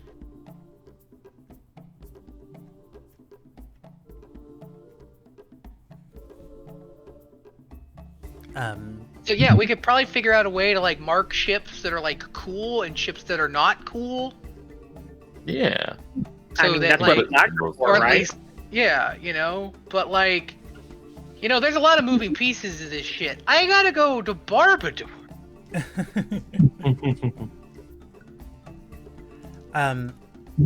Alarel is going to pinch her eyebrows and say, okay, okay, we got a lot to do. Southcrest, Barbador, the Lone Siren, 3 fronts. Let's see what we can get down to 2, and then once we get down to 2, we can focus on 1, and if we just have 1, maybe people will be really happy to fight 1. They can beat 1, right? I I don't know, love better than maybe. putting more than one. Look, Barbador, what's your mission in Barbador? Why are we Okay. focusing on them? The dwarves like nobody. Well, I like the I like dwarves. dwarves. I have a relationship with some of the dwarves. Also, I have the blueprints for a weapon that can kill the High Judge, and I kind of need their expertise. Also, they have a raven-eyed teenager that can explode mountains. Sounds Laris, like I have a thing or two to learn from them. Laris is gonna speak up and say, she destroyed a fifth of South Crest. Marissa requested her arrest and extradition. Apparently she willingly gave herself up, but apparently the dwarves did dwarf things, and they're perfectly fine to have her sit in jail, but the extradition is like, go fuck yourself, I guess? Wait, no. Or maybe she's not getting for out the first because... time is going to roll a recall check, an 18, and say, Jesus. yeah. She's going to say, the one with the Marai, no. She's in our camp. What do you mean she's in your camp? Wait, there are two of them? Guess so. Yeah. We got the same order, or the same request from Marissa. We found her and sheltered her. Because, hey, having a lady that can blow up half a town might be helpful if we attack Crimson Keep. Yeah, well, that was my thought process, too. I mean, dwarves have her? Yeah. Laris is gonna say, the dwarves have her. But we have her. So there's two of them. There's Bert two of says. them, right? There's two of them. Okay, look, if we need to sort this out, then we need to go to Barbador to at least get the other one. Alarel is going to say, okay, add that to your list of Barbador. My plan with Barbador is they have the most defensible place in all of Red Axe. There is no reason that they would ever fight unless things look winnable. Why would they come out of their keep? If we get everybody else to engage, to hold up the fires, the flames, the torch, be the spark, Barbador will follow. They have not been my priority, but do you think that you can get them to be that spark? Because I do not think that they are our ignition. Okay, hear me out. Points to Laris. Agent of the Twin Winds, here to signify a lot of information. I don't know if she speaks for the whole area, but it's, worthwhile to talk about. Because, one, we all need to do this together, and having even one representative is good. Marissa is weirdly neutral, but she is not antagonistic to our cause. Farport is Farport. That's home base for us, right? I'm missing one that isn't Crimson Keep, right? There's the 5. Mm-hmm. Crimson Keep is Crimson Keep. It's the enemy. Queen's Ride, Twin Winds, Barbador. Queen's Ride was the one I was missing. South Crest, and Farport. I don't know much about Queen's Ride, but here's the other thing. Just to add another kernel to this, right? Because I keep forgetting to tell you things until it's dramatically important. I mean, same. If we can get Barbador, we have a plan. I told Lia it was half-assed. I'm starting to think that we're getting full cheeked. If we can get Barbador, we get the Kalkin.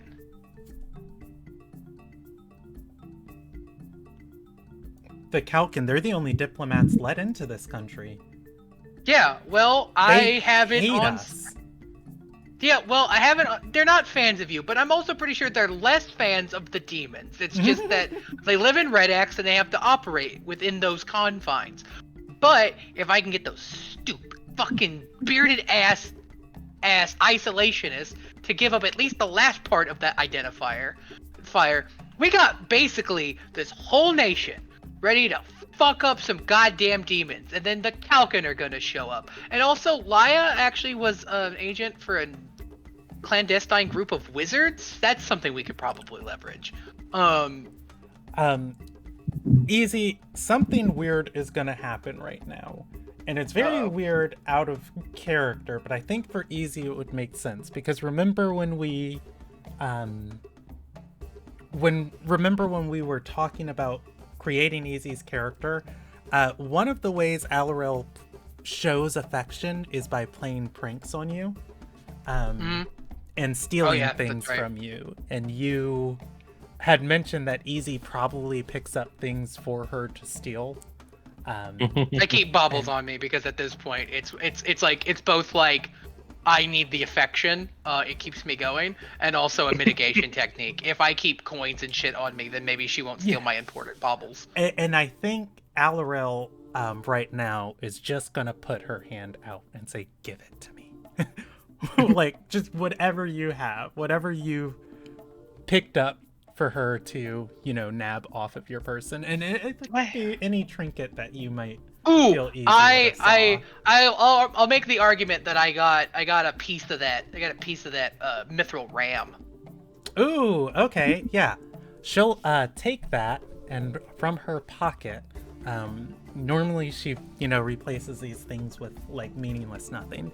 She puts a luxurious diamond in your hand. It says, "Fucking love you. God, you are great. Best add to this circle. Barbador. We're gonna get you to Barbador." I'm confused and a little turned on right now. Yeah, I mean, fuck you, bro. Honestly, me too. This is gonna laugh to himself and confused. question out I'm loud. not a character, but I also feel like it's on Easy's face. Like, I think Birch just says it out loud. She just it says the obvious thing. And Easy's just gonna be kind of like, out of my head. Sorry. You got the aura, and you can just see confused Raoul. Ignis is laughing to himself. What's even any of that? Okay, and like I said, I got a blueprint for a weapon that we can use to kill the High Judge. I need blacksmith, and I need to get to Barbador. Also, again, there's 2 of these teenagers? What is this nation? Sorry, what is this continent? Okay. What is this plane of existence is a better question. Just, goddamn. Emmy, Yes. I almost want to cosmic augur the 2 teenagers thing, but I want to outright ask you: is that like I don't have enough puzzle pieces for that? No, totally. You can cosmic augur I'm gonna it. cosmic augur that. I'm for sure gonna augur that. Okay, I think this is uncontested. And you get to ask a number of questions based on how well you roll. The story die it Cosmic Augur. Oh. That's 2, or that's 1. That's 1. Yeah, that's just one question, but What are you asking? is it wise to trust what I have just learned around 2 teenagers? Like, is there not 2 teenagers? Is there 2 teenagers? Is there more than 2 teenagers? I just want to state that objectively speaking, there are 2 teenagers. We know this. Well, I think for Ignis, you're gonna get more information on this because you did cosmic augur on the ship. If you remember when Laris told you, that there was a girl who turned herself in Barbador, and you cosmic augured. Is it wise to trust what Laris had just told you about the girl? And you got Omen. That the information Laris was giving you was not right.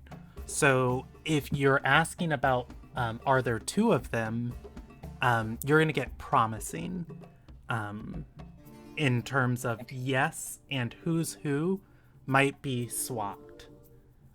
Who's the criminal and who, is in jail. I think you'd have enough information to kind of put together of like, oh yeah, Laris did say that one turned herself in. But yes, So I'm sorry, was the one answer to that your turned question is themselves. promising. Yes, 2. Oh, I think Zoe might be connecting dots out of game. Anyways, continue. Ignis is gonna keep that information to himself, but I wish to develop more on this because I don't want to. I'm worried if I try and blurt anything out about this, it's gonna sound like Laris, you're fucking lying to us about something, or it's not gonna be enough information to give us any tactical advantage towards anything. Yeah. And I need just a bit more. I mean, I think we're going to Barbador regardless, so we'll find out when we get I there. kind of have incentive to go to bar, but this is actually kind of icing, right? Like, Yeah. Yeah. So I Yeah. just have a bad feeling about the teenager that turned themselves in. I But would they're- say the opposite. they exist. Laris Oh. Laris told you, the reason this girl was arrested was because she's dangerous. That's why Marissa put out the extradition warrant and arrest for her. And in terms of it was Laris's information trustworthy, can you trust that this girl is dangerous? It was Omen. Right. Yeah. Okay. Yes. My bad. No worries. Immediately my brain just goes, Omen, negative. But that's a hard one. I think that's why I give you just more information than promising or Omen, because it can be misconstrued. I think the weirdness is that, like, I think what your thing said is, like, it's the Omen. I think is the fact that like add a character. Might not. That's not the explodey one. Yeah. Mhm. It's a different But one. that means she's not the explodey one, so it's not like detrimental to our health. So the one in Barbador is like 90% not the explodey one. Yeah, her behavior doesn't match what you've been told about her. Well, now that I'm registering it like this, Ignis is... Oh, actually, how would Ignis even phrase it? Because nobody knows he's a fate finder? No, that's not true. Someone Or does. sorry, you're a fortune teller. Right. I'm And every stupid. bird just said it. Stupid. Yeah. Yeah. Okay, never mind. So, right. Ignis is gonna say out loud, I don't think the one in Barbador is the one that can level mountains. Okay. Um, So good news, bad news, Alarill. Good news, the one you have can explode mountains. Bad news, the one you have in a camp can explode mountains. great, that's what we want her for. I'm still super inclined to sort this whole thing out with the other one. I mean, we need to get to Barbador anyway, but I'm just gonna say that it's I don't know, it feels weird, problematic potentially. Like, all the reports still seem to indicate that there is a second one. So maybe this one can also explode mountains, and she's just nicer. Or just hasn't exploded it yet. Right, If- like, And Alarel, you're gonna see if you can't get the dwarves to cooperate and work with us, kidnap her. I want them both. Yeah, I'll get you a complete set, don't worry. Oh, actually, you mentioned there's a Mirai with yours? Yes. Laris, is there somebody with the other one? Do they come in pairs? Does Laris have that information? Laris is going to say yes, but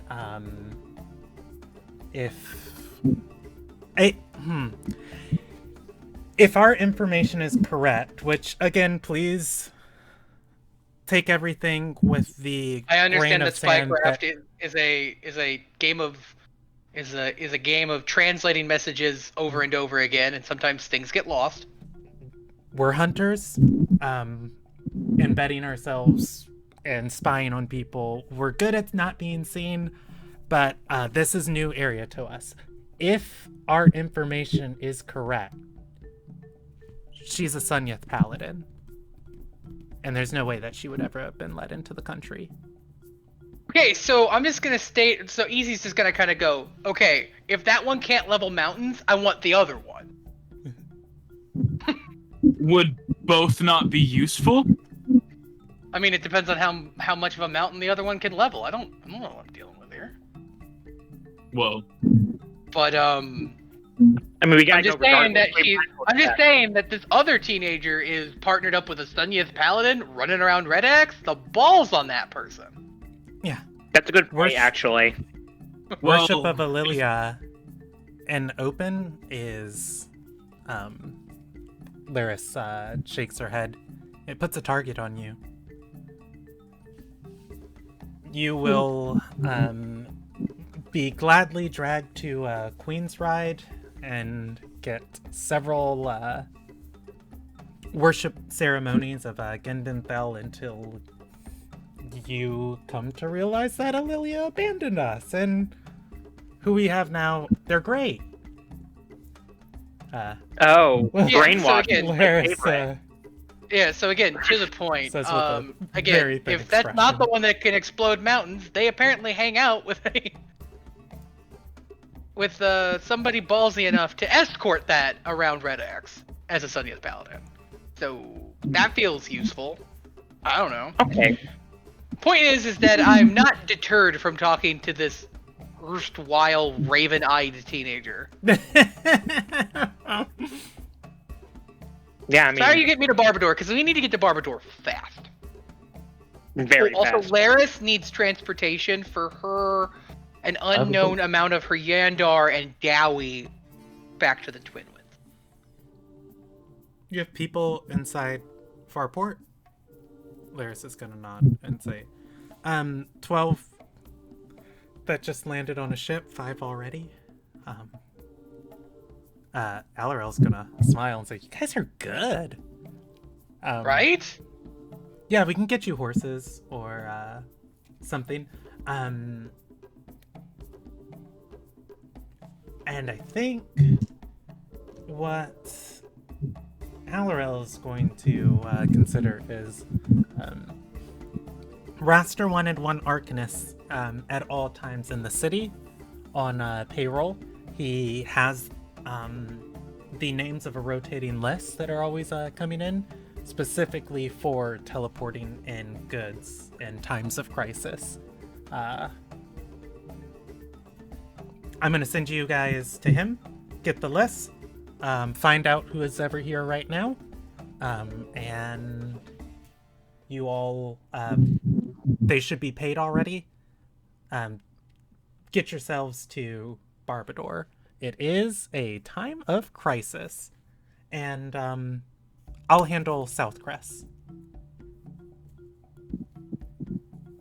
They could probably take my boat. I mean, I think get to teleporting Barbador. would be faster. Teleporting would almost certainly be faster. It would. Hey, Hope, look at it this way. We have a quick way to get back. Yeah, That's true. that is true. All right. Let's go. All right. Is there anything else wait, we need hold to on. do? Is the table we're at wooden or flammable? Oh my god. No. Well, it is wooden. It is blackwood. gonna It say is it's Ilderon's most the mahogany. resistant Alright, table. alright. I wanted to just. Mahogany. It's I made wanted out of to the maybe same stuff of shave off some the pipe I gave you. Oh, I see. This stuff, only the most extravagant people in Ilderon get it ported in from the other side of the world. Okay, I have been sipping water, so I'm gonna take like a 2-minute break to use the restroom. I got my headphones on if you guys want to discuss what the game plan is for Barbador. I And then wanna we'll do learn talking to some Raster shit. and teleporting when I get back. Okay, I so really when want we to get to- burn some shit. when we get to Barbador, I need to go talk to my old running guys, hmm cause I think that's gonna be the quickest way to get a lay of the land. What else the fuck do I need for my weapon? Good question. Did I need a big I don't ass diamond? Did Emmy just hand me one of those things?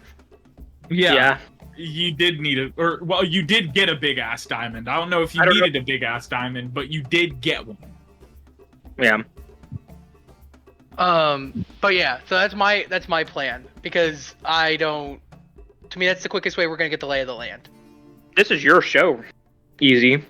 Yeah, I know, but I need you guys to understand the plan. So that's where I'm thinking we get the lay of the land, because like from there we're gonna figure out who to press. You know? Who do we need to go convince? Who do we need to go like rough up, intimidate? Where the Right. fuck this Sunyeth Paladin and their gigantic cojones are? This Yeah, person who we that- definitely don't know out of character for sure, 100%. And I'm not misgendering them on purpose for comedic effect at all.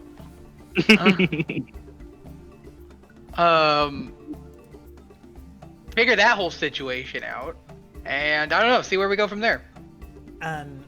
Easy, you did get a diamond.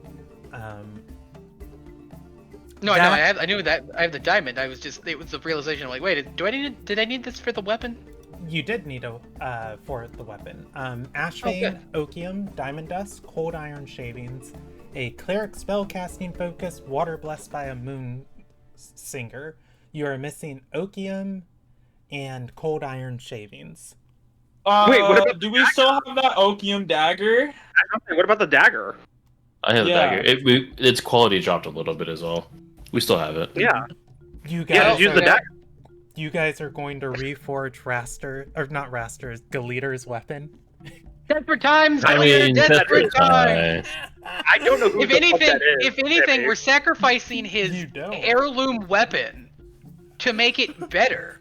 It's gonna be like, this was a priceless artifact. It was from like 2,000 years ago. An elf used it in the second shattering. I'm like, yeah, this thing kills demons.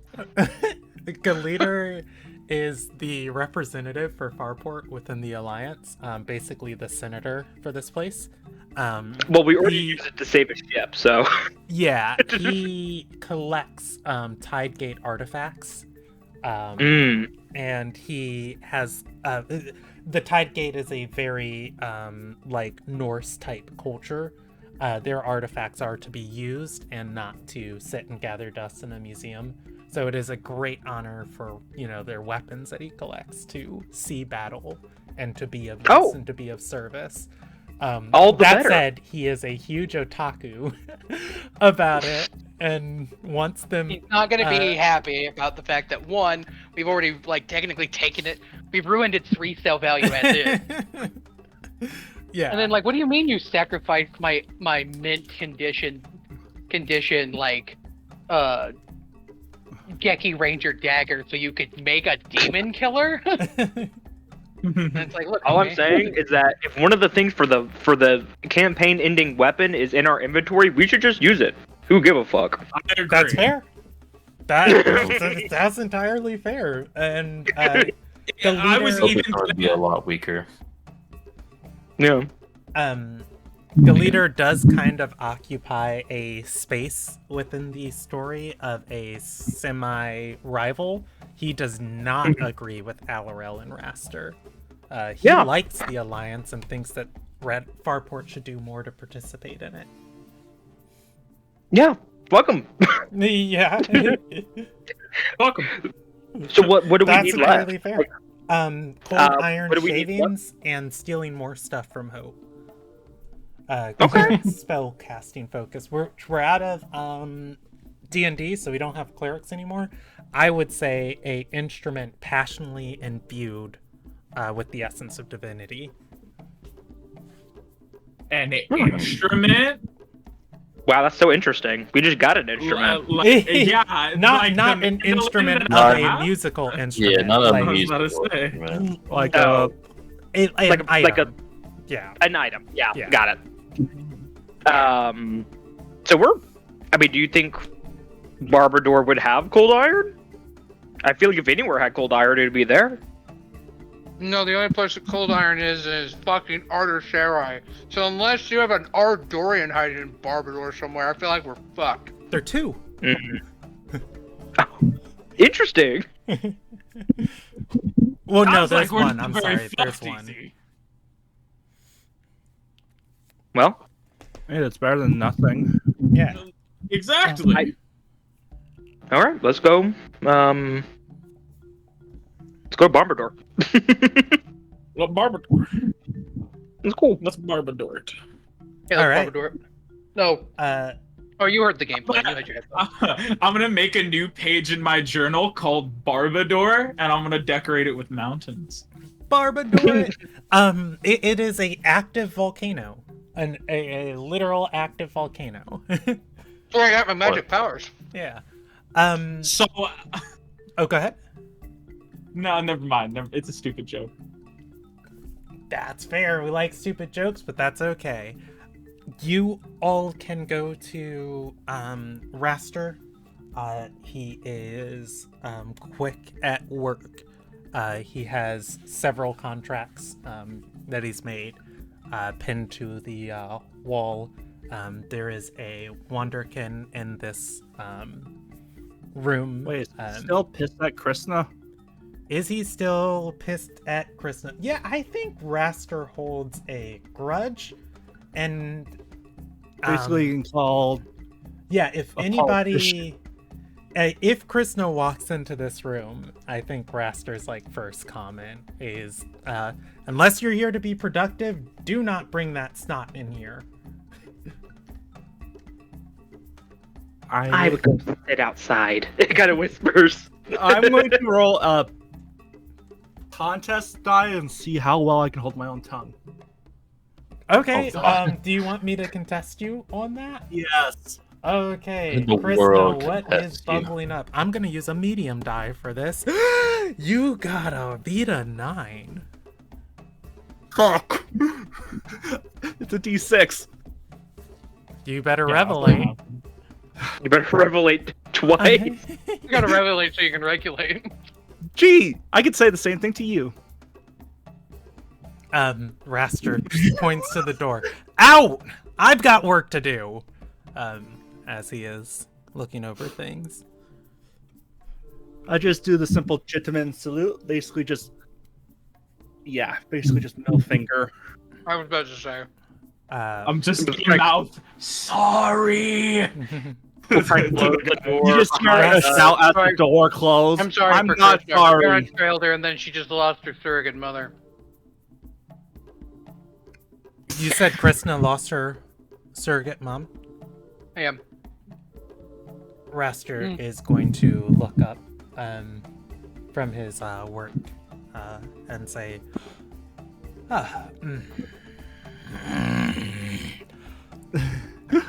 Now he feels like a dick. Not gonna correct him on the fact that that was technically a joke. do you... The 2nd Regiment is... all people, the consummate's worse, our nation's worse, intentionally put together and given the power to be the rabid wolves that we keep at the edge, the most northern farthest reach of our territory away from everything else. Each of these men within the 2nd Regiment, when you join, you are required to have a session meditating with a peace demon. It takes from you a piece of your soul, the piece that can feel calmness, the piece that can be the piece of your soul that can rest, that can lay down a weapon, that can understand that not all situations require violence. And what's left of these people is barbaric, ravaging, unleashed upon Red Axe, unleashed upon Morzia. They burned a quarter of Morzia to the ground multiple times. We have to contend with this. We have to contend with this. Not only do we need to defend it, we need to beat it back. And I am making that work right now.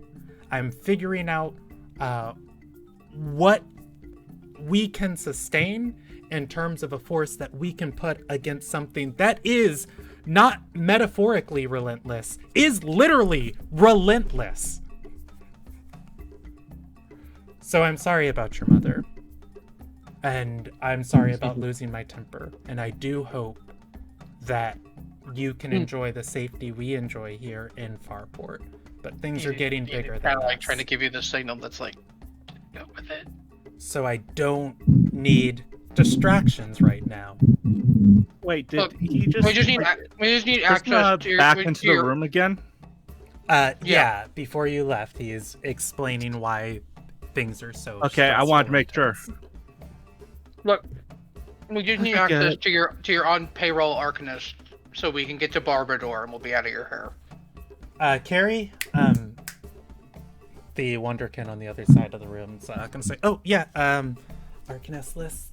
She pulls one off of the pinned board and is going to bring it to the desk. Is in the Ivy Market, in Eneman's ward right now. She'll be here for the week. And they need a name. We're gonna name her Baylina. Okay, Baylina. Baylina, you know what I'm saying? Well, Balin is a historic I know. Ilderon hero. Yeah. Baylina! Yeah, he'll say, as long as you're operating with Alorel's, as a part of Alorel's circle, you have something to denote that she knows. You guys worked with Enaman before. Talk to Zir. She'll vouch for you. Anyways, out. Double thumbs up. Emmy. Yes, you don't know who yes, any of also those Emmy people and- are, by the way, for Ignis. Yep. No, well, my question actually just pertains to Birch, and if that emotion site that they have, is that like all the time? No, it is not all the time. I No, have to okay, activate okay. it. I wish it was all the time. Fuck, that'd be so easy. I just had a bit that that would play into. But Before I can say we that. leave the room, Easy wants to like give Raster a hug.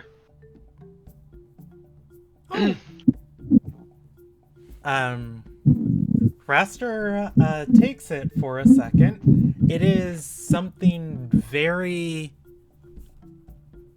different and stiff for a minute. Generally, Alorel's the only person who ever touches him, and I think, like Easy, you'd kind of pick that up within the keep, but it's not something he fights before he finally puts his arms on your back and pats. I'm sorry that I've helped make life difficult for you. I'm gonna try and make it better so we get through this. Oh yeah, look, you found your surrogate dad. I have an actual dad, but like, get the fuck out. the Please two punch Krishna in the orcs shoulder. fucking, get the fuck out of here.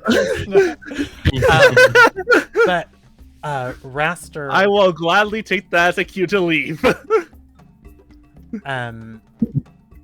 Raster is going to say, Alorel, there was a Yandar up the coast, one that I helped support and made sure they had everything they needed coming through Farport and being delivered to them. Destroyed, ravaged, all of them killed by the 2nd Regiment. They chased down a single kid who was the sole one to escape. Somehow he tripped into the Walkwater Wilds. And a few days later, Alorel was knocking on my door, introduced herself to me, told me how she found the kid, and Monty told me his story.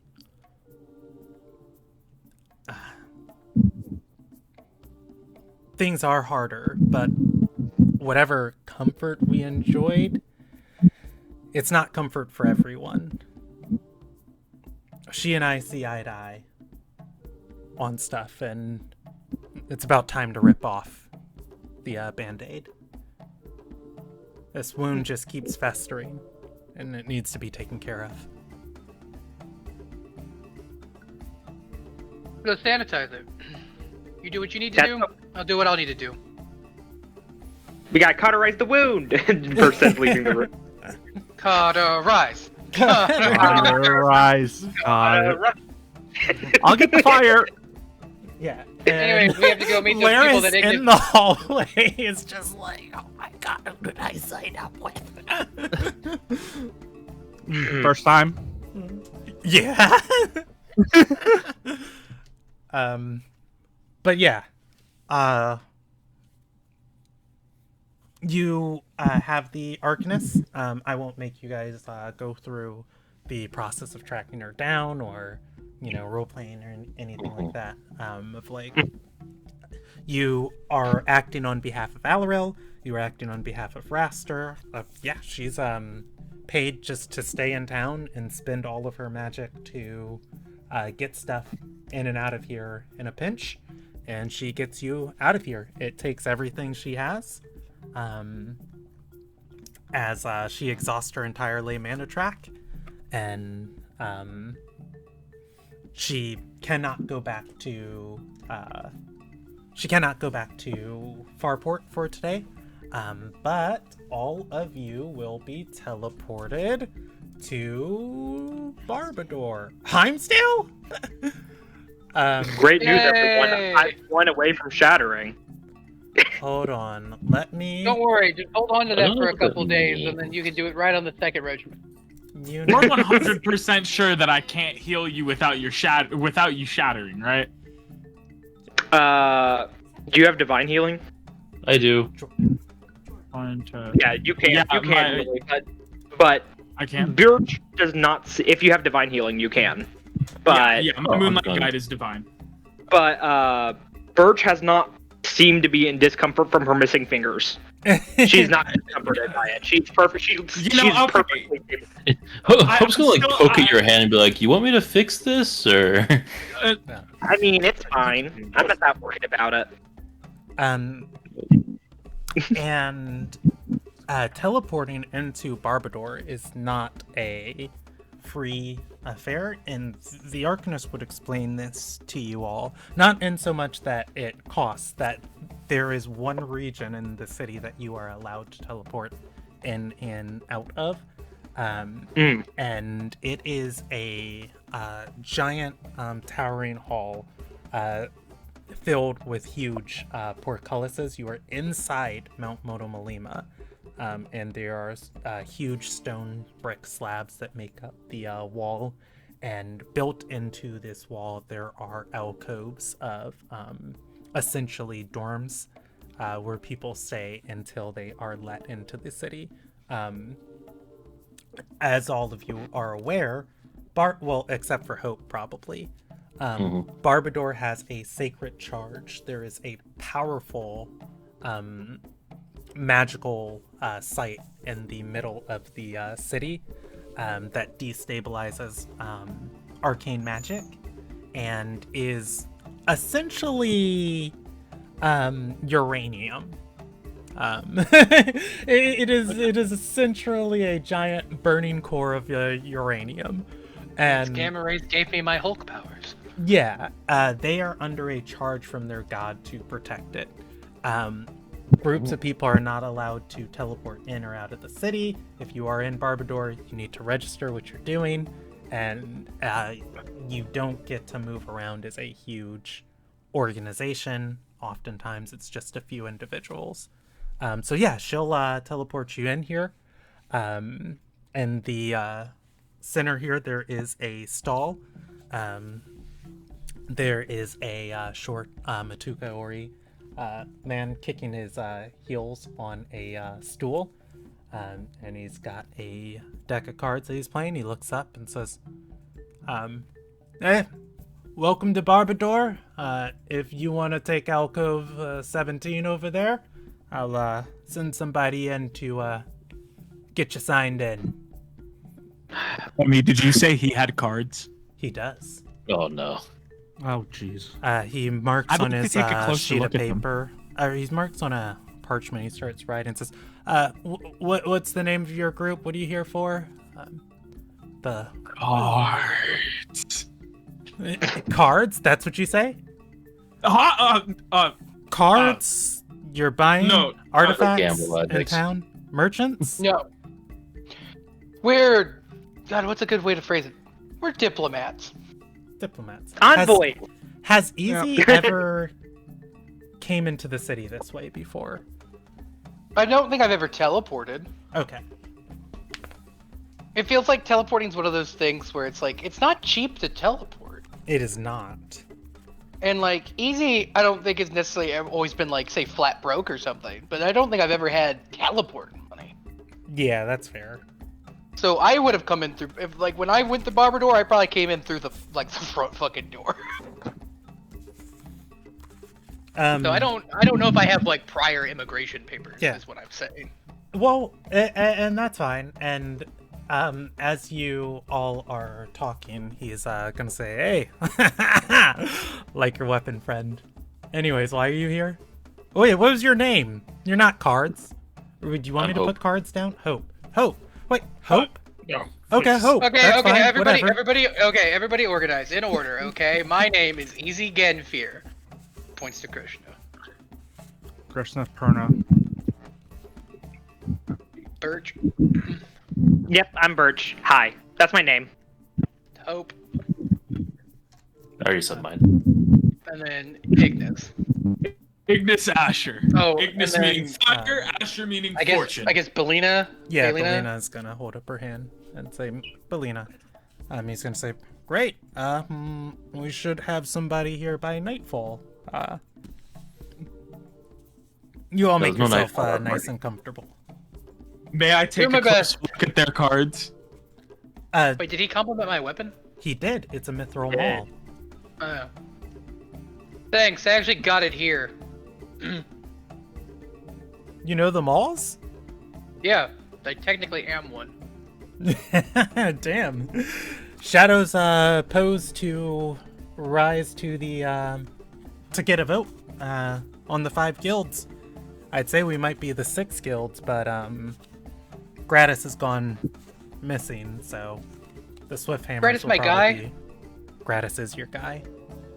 Yeah, Swift I heard Hammers about are probably Gratis. going to be removed. Yeah, no, I heard about Gratis, and that's tragic. He's going to look at the rest of your group and say, what are you doing here? What do you mean, like here? Right in Barbador or here? He's gonna say, here in the receiving hall. Each of the guilds has their own hall that they're allowed to receive. I teleported in from Farport.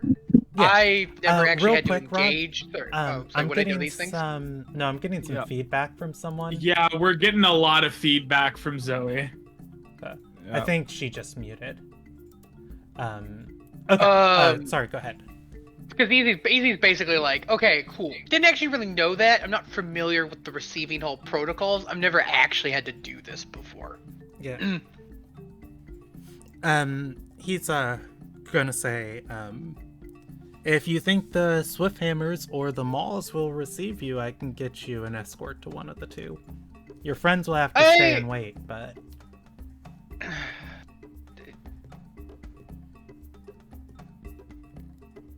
Would that just expedite the process, or are they gonna have to wait longer because like they're not? no. Basically, and he'll go through and explain it.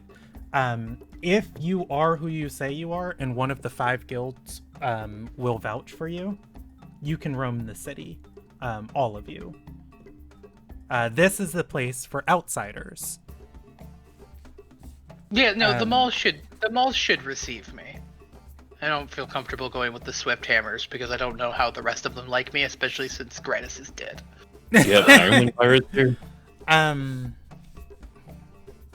The man's gonna say, wait, Gratis is dead? I heard he's on trial at Crimson Keep.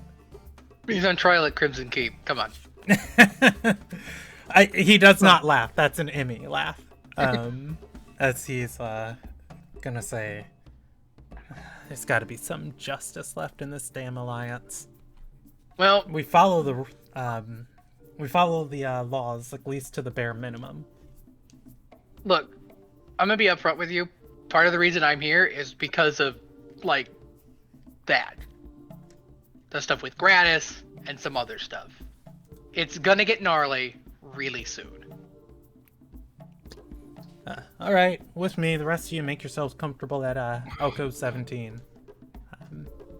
He hops off his stool and is going to walk to one of the four portcullises. Huge portcullises, by the way. These things are like 30 feet tall. Which is crazy. These fuckers are like 4 feet nothing. Well, you never know what you have to teleport in. That's fair. He'll go to one of the gatehouses and open the door and say, "We got one coming through. Can you get somebody to take him to the Mithro Malls?" Shadow didn't say anything about receiving someone.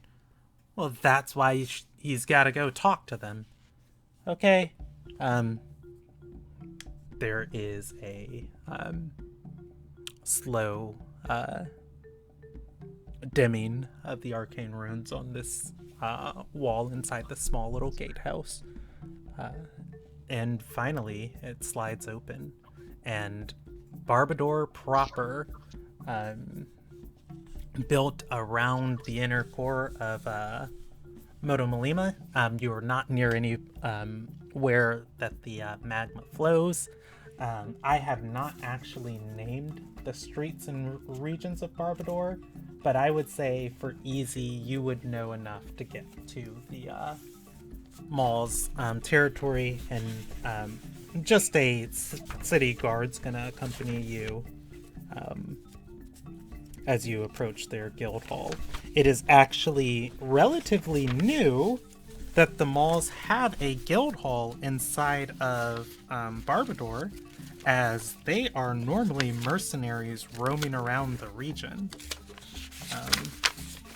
They have done well for themselves lately, and like he said, with the Swifthammers kind of fumbling for direction, the malls are one of the next most powerful guilds within the city.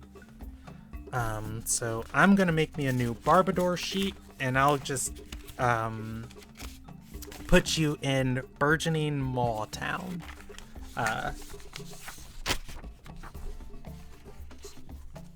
Yeah.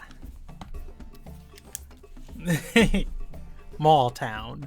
That's Mall Town. That's literally what we're Let's gonna all name it for go now. to. Let's go to the malls today.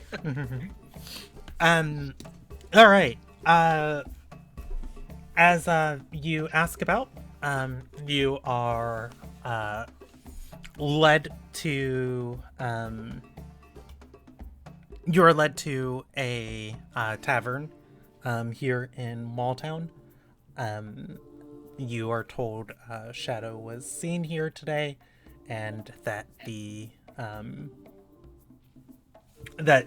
somebody with some stakes in the guild could help you out.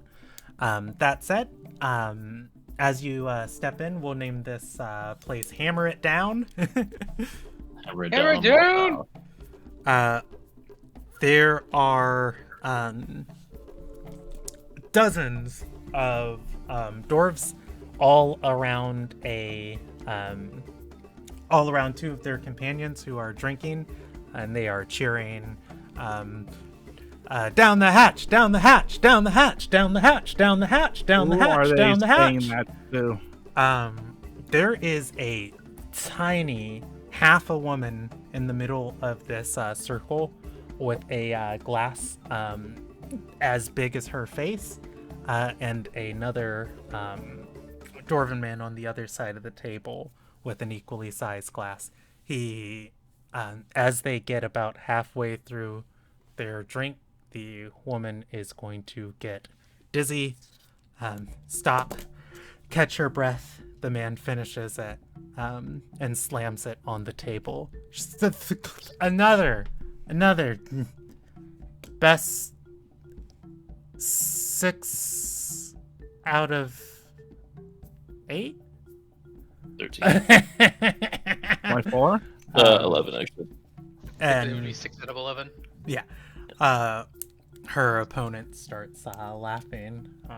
Says, "All right, let's go again. Down the hatch, down the hatch." As the drinks are refilled, and the You guys have a problem. city guard with you is gonna say, "That's gonna be our new city councilor, Shadow, Oh, fuck. Guildmaster, our marshal of the Mithril Maws." We call my name. She looks up from the table. Shadow, is your guild supposed to be receiving someone today? I mean, I'm frankly a little unannounced, but like,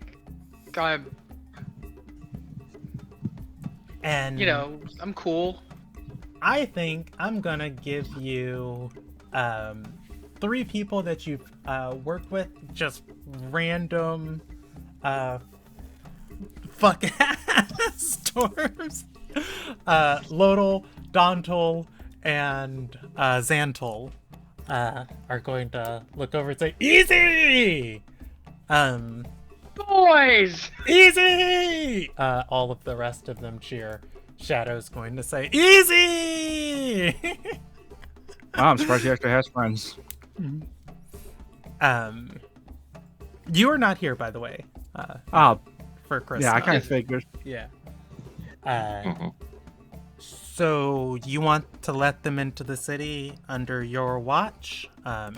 Shadow is going to say, "I vouch for him with all of the divinity that Oka has put inside of each and every one of our farts." All of them start laughing. And the guard is gonna say, "Okay, I'll get you signed back in at the gatehouse. You wanna party with them, or?" I should actually. I'd love to get a head start on the whole diplomating thing I have to do, but if you don't keep a close eye on Krishna, she's gonna kick somebody. The malls are going to continue their reverie and their chanting and enjoyment. That said, you can go back to the gatehouse, and you all are signed in and let free to roam Barbador as you so desire. And the gatehouse guards will let you know you are in on the honor of the Mithril Malls. But Krishna, that means behave. Yeah, specifically you. Sorry, that felt kind of mean. I'm a little bit too new to be saying that. Yeah. I'm still curious about that guy's cards. They look like regular playing cards to me. While you Nothing. wait, you can play with him. He would be playing Yes! Charms Yes! and Curses, Yes! but more like a solitaire version and less of the actual game. I would love to 1v1 him. Ignis is going to walk over to this man and pull out the card that he drew earlier from his pocket and set it face down on the table. And then lock eyes with him. Yeah, he'll play you for a free few hands. Let's go. And I don't think this is something I want to do like huge rolls or stuff for, because it's only probably about 20 minutes you guys are sitting and playing before Easy's back. Yeah. I mean, realistically, if you want to do one roll to see who wins, we can. Yeah, so I think Ignis probably plays enough that there's a strategy. As the game is played as the game is played, each round the ante, the buy-in, goes up and up and up and up and up, and it gets exponentially more expensive the more hands you lose. Well, not the more hands you lose, the more times you're the most cursed person.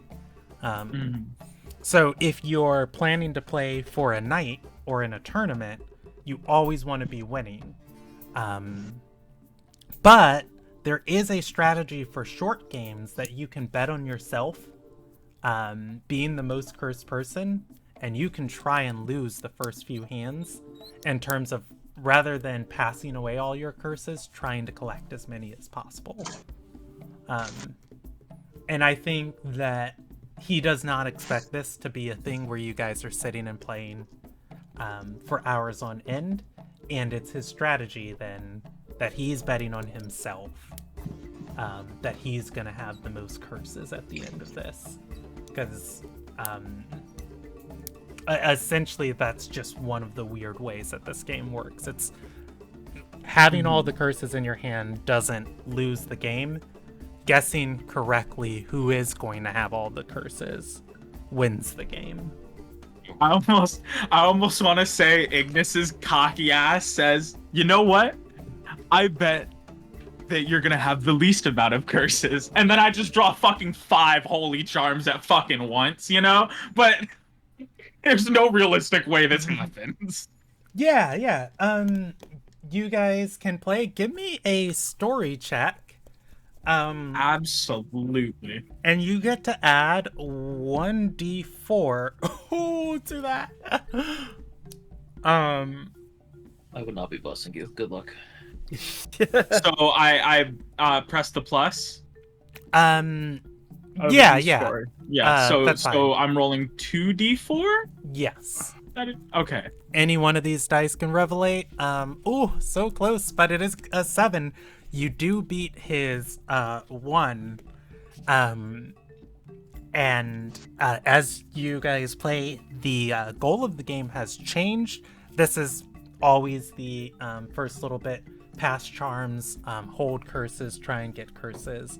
And after 3 rounds, betting, passing, drawing,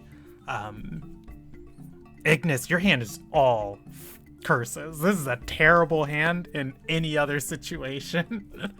But it's looking lovely for right now. Yeah, and you're gonna beat him on this hand. And what was the card that I had turned over in my pocket? Look at it? Yes, I'm gonna flip it over now. It was a curse. You had bad luck rolling into this. If you let go of that card, its effect has activated. It is armed. Nah. It is an explosive curse. Do I actively know how long I have before this goes off? It will never go off as long as you hold on to it. Well, once I let it go, like, have I practiced this? Oh yeah, enough? So we don't have strict times in Tales and Twists. It's a short duration. A short duration's about a minute. Can I? Well, I would say less than a minute. Ignis is gonna go wide-eyed and like almost in like a hushed sort of trying to keep calm. I didn't expect that. And then he's gonna hold on to the card as tight as possible before throwing it as far as he can directly upwards into the sky. Like a firework. Just yeah, as your deck as you know, one of your cards explodes, I think there would probably be some gambling hall here that would deal in these.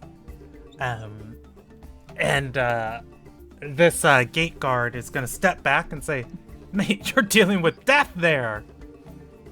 This is for 2 C coins."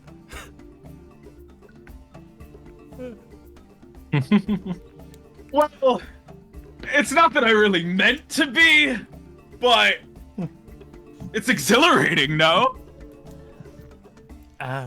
He's gonna put 5 C coins on the table on top of the 2 that you won, which one of them was your own.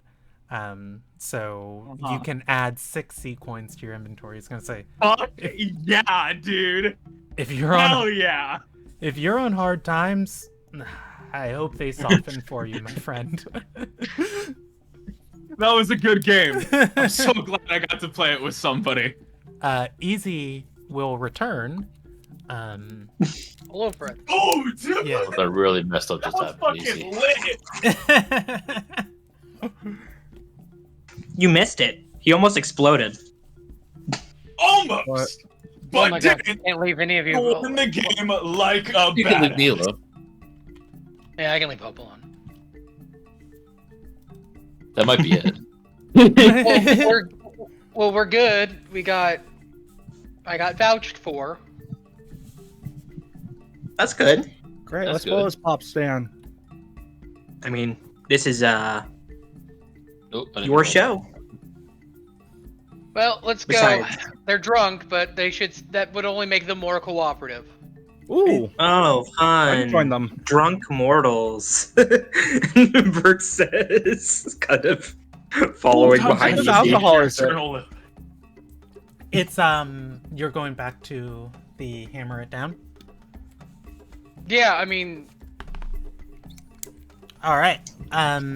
I just didn't want to. For apparent reasons, did not want to leave these people unsupervised. That's fair. That's entirely that's So- beyond Yeah, reasonable. So, because any of our other goals, the whole plan was it's basically to touch base with the malls, and I haven't technically done that. All right. You get back to hammer it down. On the counter where the barkeep is at, there is a panther that is laying down. It is a large, well, not a large creature, but it's a large cat. Shadow is unconscious, sleeping on it as it is curled around her. Some of the other members of the mall are dancing. As you look about this place, it looks like there is only one dwarf who is not reveling. And which dwarf is that? It is Rob. No, I kid. It is a large, or it is a more a taller, stockier dwarf. Who is sitting at a table with glasses and a large tome. You would know as Sylves. Sylves! Calling his name across the tavern, he is going to look up and say, "Hey, easy!" He gestures over. You got a contract? Kinda, sort of. I am working right now as an agent of Farport. He's going to put his eyebrows together for a second, think, and say, Farport's hiring mercenaries now? That's pretty I'm technically a diplomat. Envoys. Well, great. Everybody else is celebrating. Shadow got news that we'll be welcome to the Council of Guilds. If we're That'll going to be be- the 6 guilds or the 5 guilds, who knows? Yeah, I heard about Gratis. Yeah, it's a dark day for everyone, but looks around at all the merry men and says, unfortunately, some other people's misfortune does make space for others to move up in the world. That's true. And I'm real happy for you guys to get that seat. And it'll actually be real helpful for the stuff that I have to handle. But I don't know if I want to put that on you. Might wait till Shadow sobers up. He's going to... Who was the healer for this? Brick? I think it was Brick. Yeah. He'll look over at the dwarves dancing in the center and call out to one of the ones watching and says, Brick! Brick! He looks over. He gestures to Shadow and flares his hands and says, right. You see that he starts casting a spell on Shadow before she brushes him off. Finally, the light infuses her. Hope, And can she you shakes cure her head. drunkenness? I think Hope can. I don't think I have a way to clear ailments. Oh, did you take Not if I'm Restore not- or... Let's see. No, you have Radiant Mending. Restore is I have the Radiant one that can Yeah, cure yeah. drunkenness. In any case, Shadow blinks bleary eyes back to consciousness, shakes her head, and says, Did I win? Yes, No. you did, sweetie. He'll gesture over to Sylves and she'll say, "Oh, contract, got it." Jumps off the counter and makes her way through the bar. Easy. She hugs Shadow! your leg.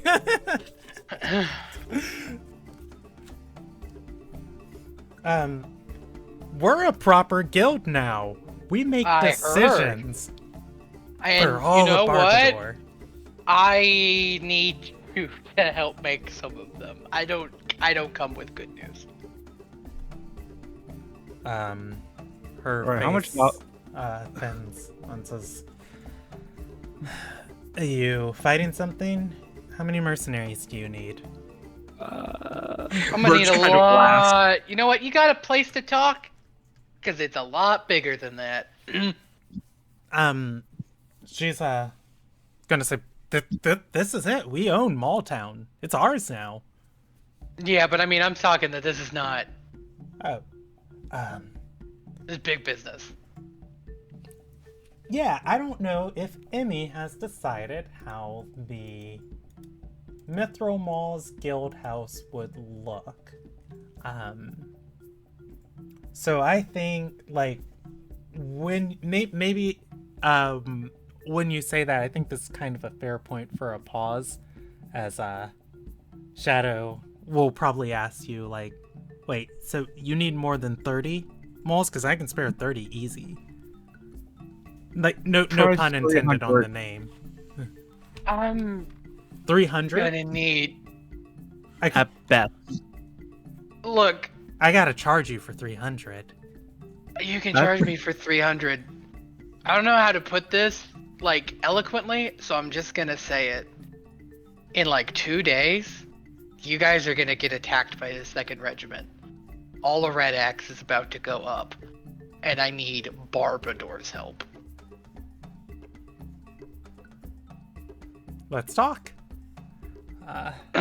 300's being nice. And we'll pause there for the night. This is about our ending time. Indeed. And I will hammer down. Hammer down!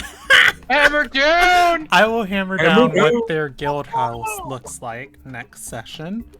And we will have a fun dance in Barbador.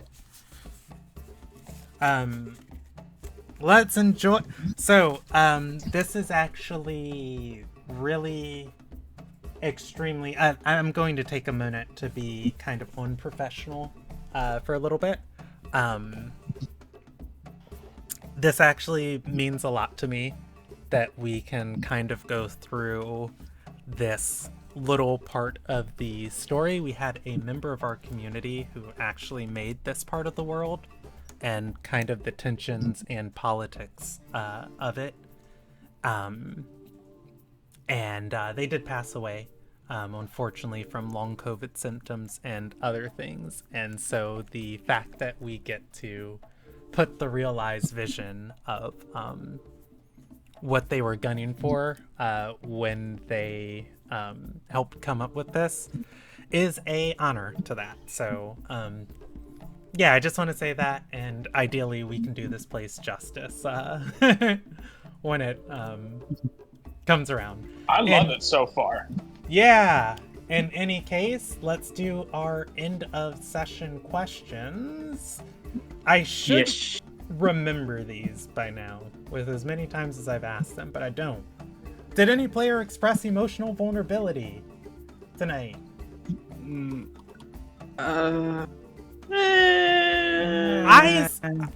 My answer is yeah, I was about to say my answer was a resounding yes in terms of Easy and Raster bonding. Yeah, they had a real nice moment. I enjoyed it. It brought a tear to my eye personally. Did any player rush to an act of heroism? Drop the heroism part, and yes. Is giving an impassioned speech to convince my kind of elf wife to get me to Barbador count? You know, I would count it. I was actually thinking of a different moment. We had our villain of the session, Krishna, and the players rushing to an act of heroism to save Dowie from Krishna. In my book, is it still heroism if you yourselves are the cause of the villainous or the antagonist? I'm gonna say that's okay. In baseball, you can pitch yourself into a save situation, so that's fair. Okay. Did any player make an inspiring sacrifice? Krishna Sandy. I don't think so tonight. Bro, no. That didn't happen. Did any player solve a problem creatively? No. The Okium dagger wasn't really a. That was kind of twice. That was also last session. Never mind. I calmed because no problem really got solved. Did any player I got Dowie out of jail finally. Yeah, actually, I was not expecting you guys to get Dowie to twin wins. That was not on my list of. That was not on my list of any type of plans. That's the beauty of these stories. I calmed what's her name out whenever she was freaking the fuck out. Yeah.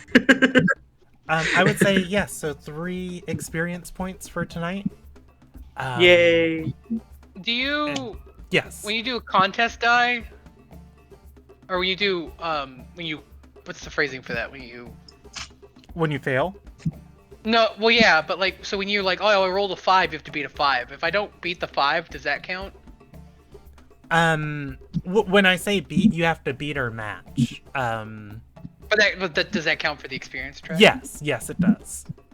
Because I was like, I know that like when you're just like, hey, roll a recall check, you can't technically fail. Like I can't technically fail, so I just wanted to clarify. Yeah. Because I had the. Yeah. When you're when you have to beat something specific, I tell you to, and you don't, EXP. Okay, our next session will be on the 28th of April, and we will be dredging through the 5 guilds, (?6). And otherwise, if you're in Discord, or if you're watching the stream, you're welcome to hang out with us. Otherwise, goodbye!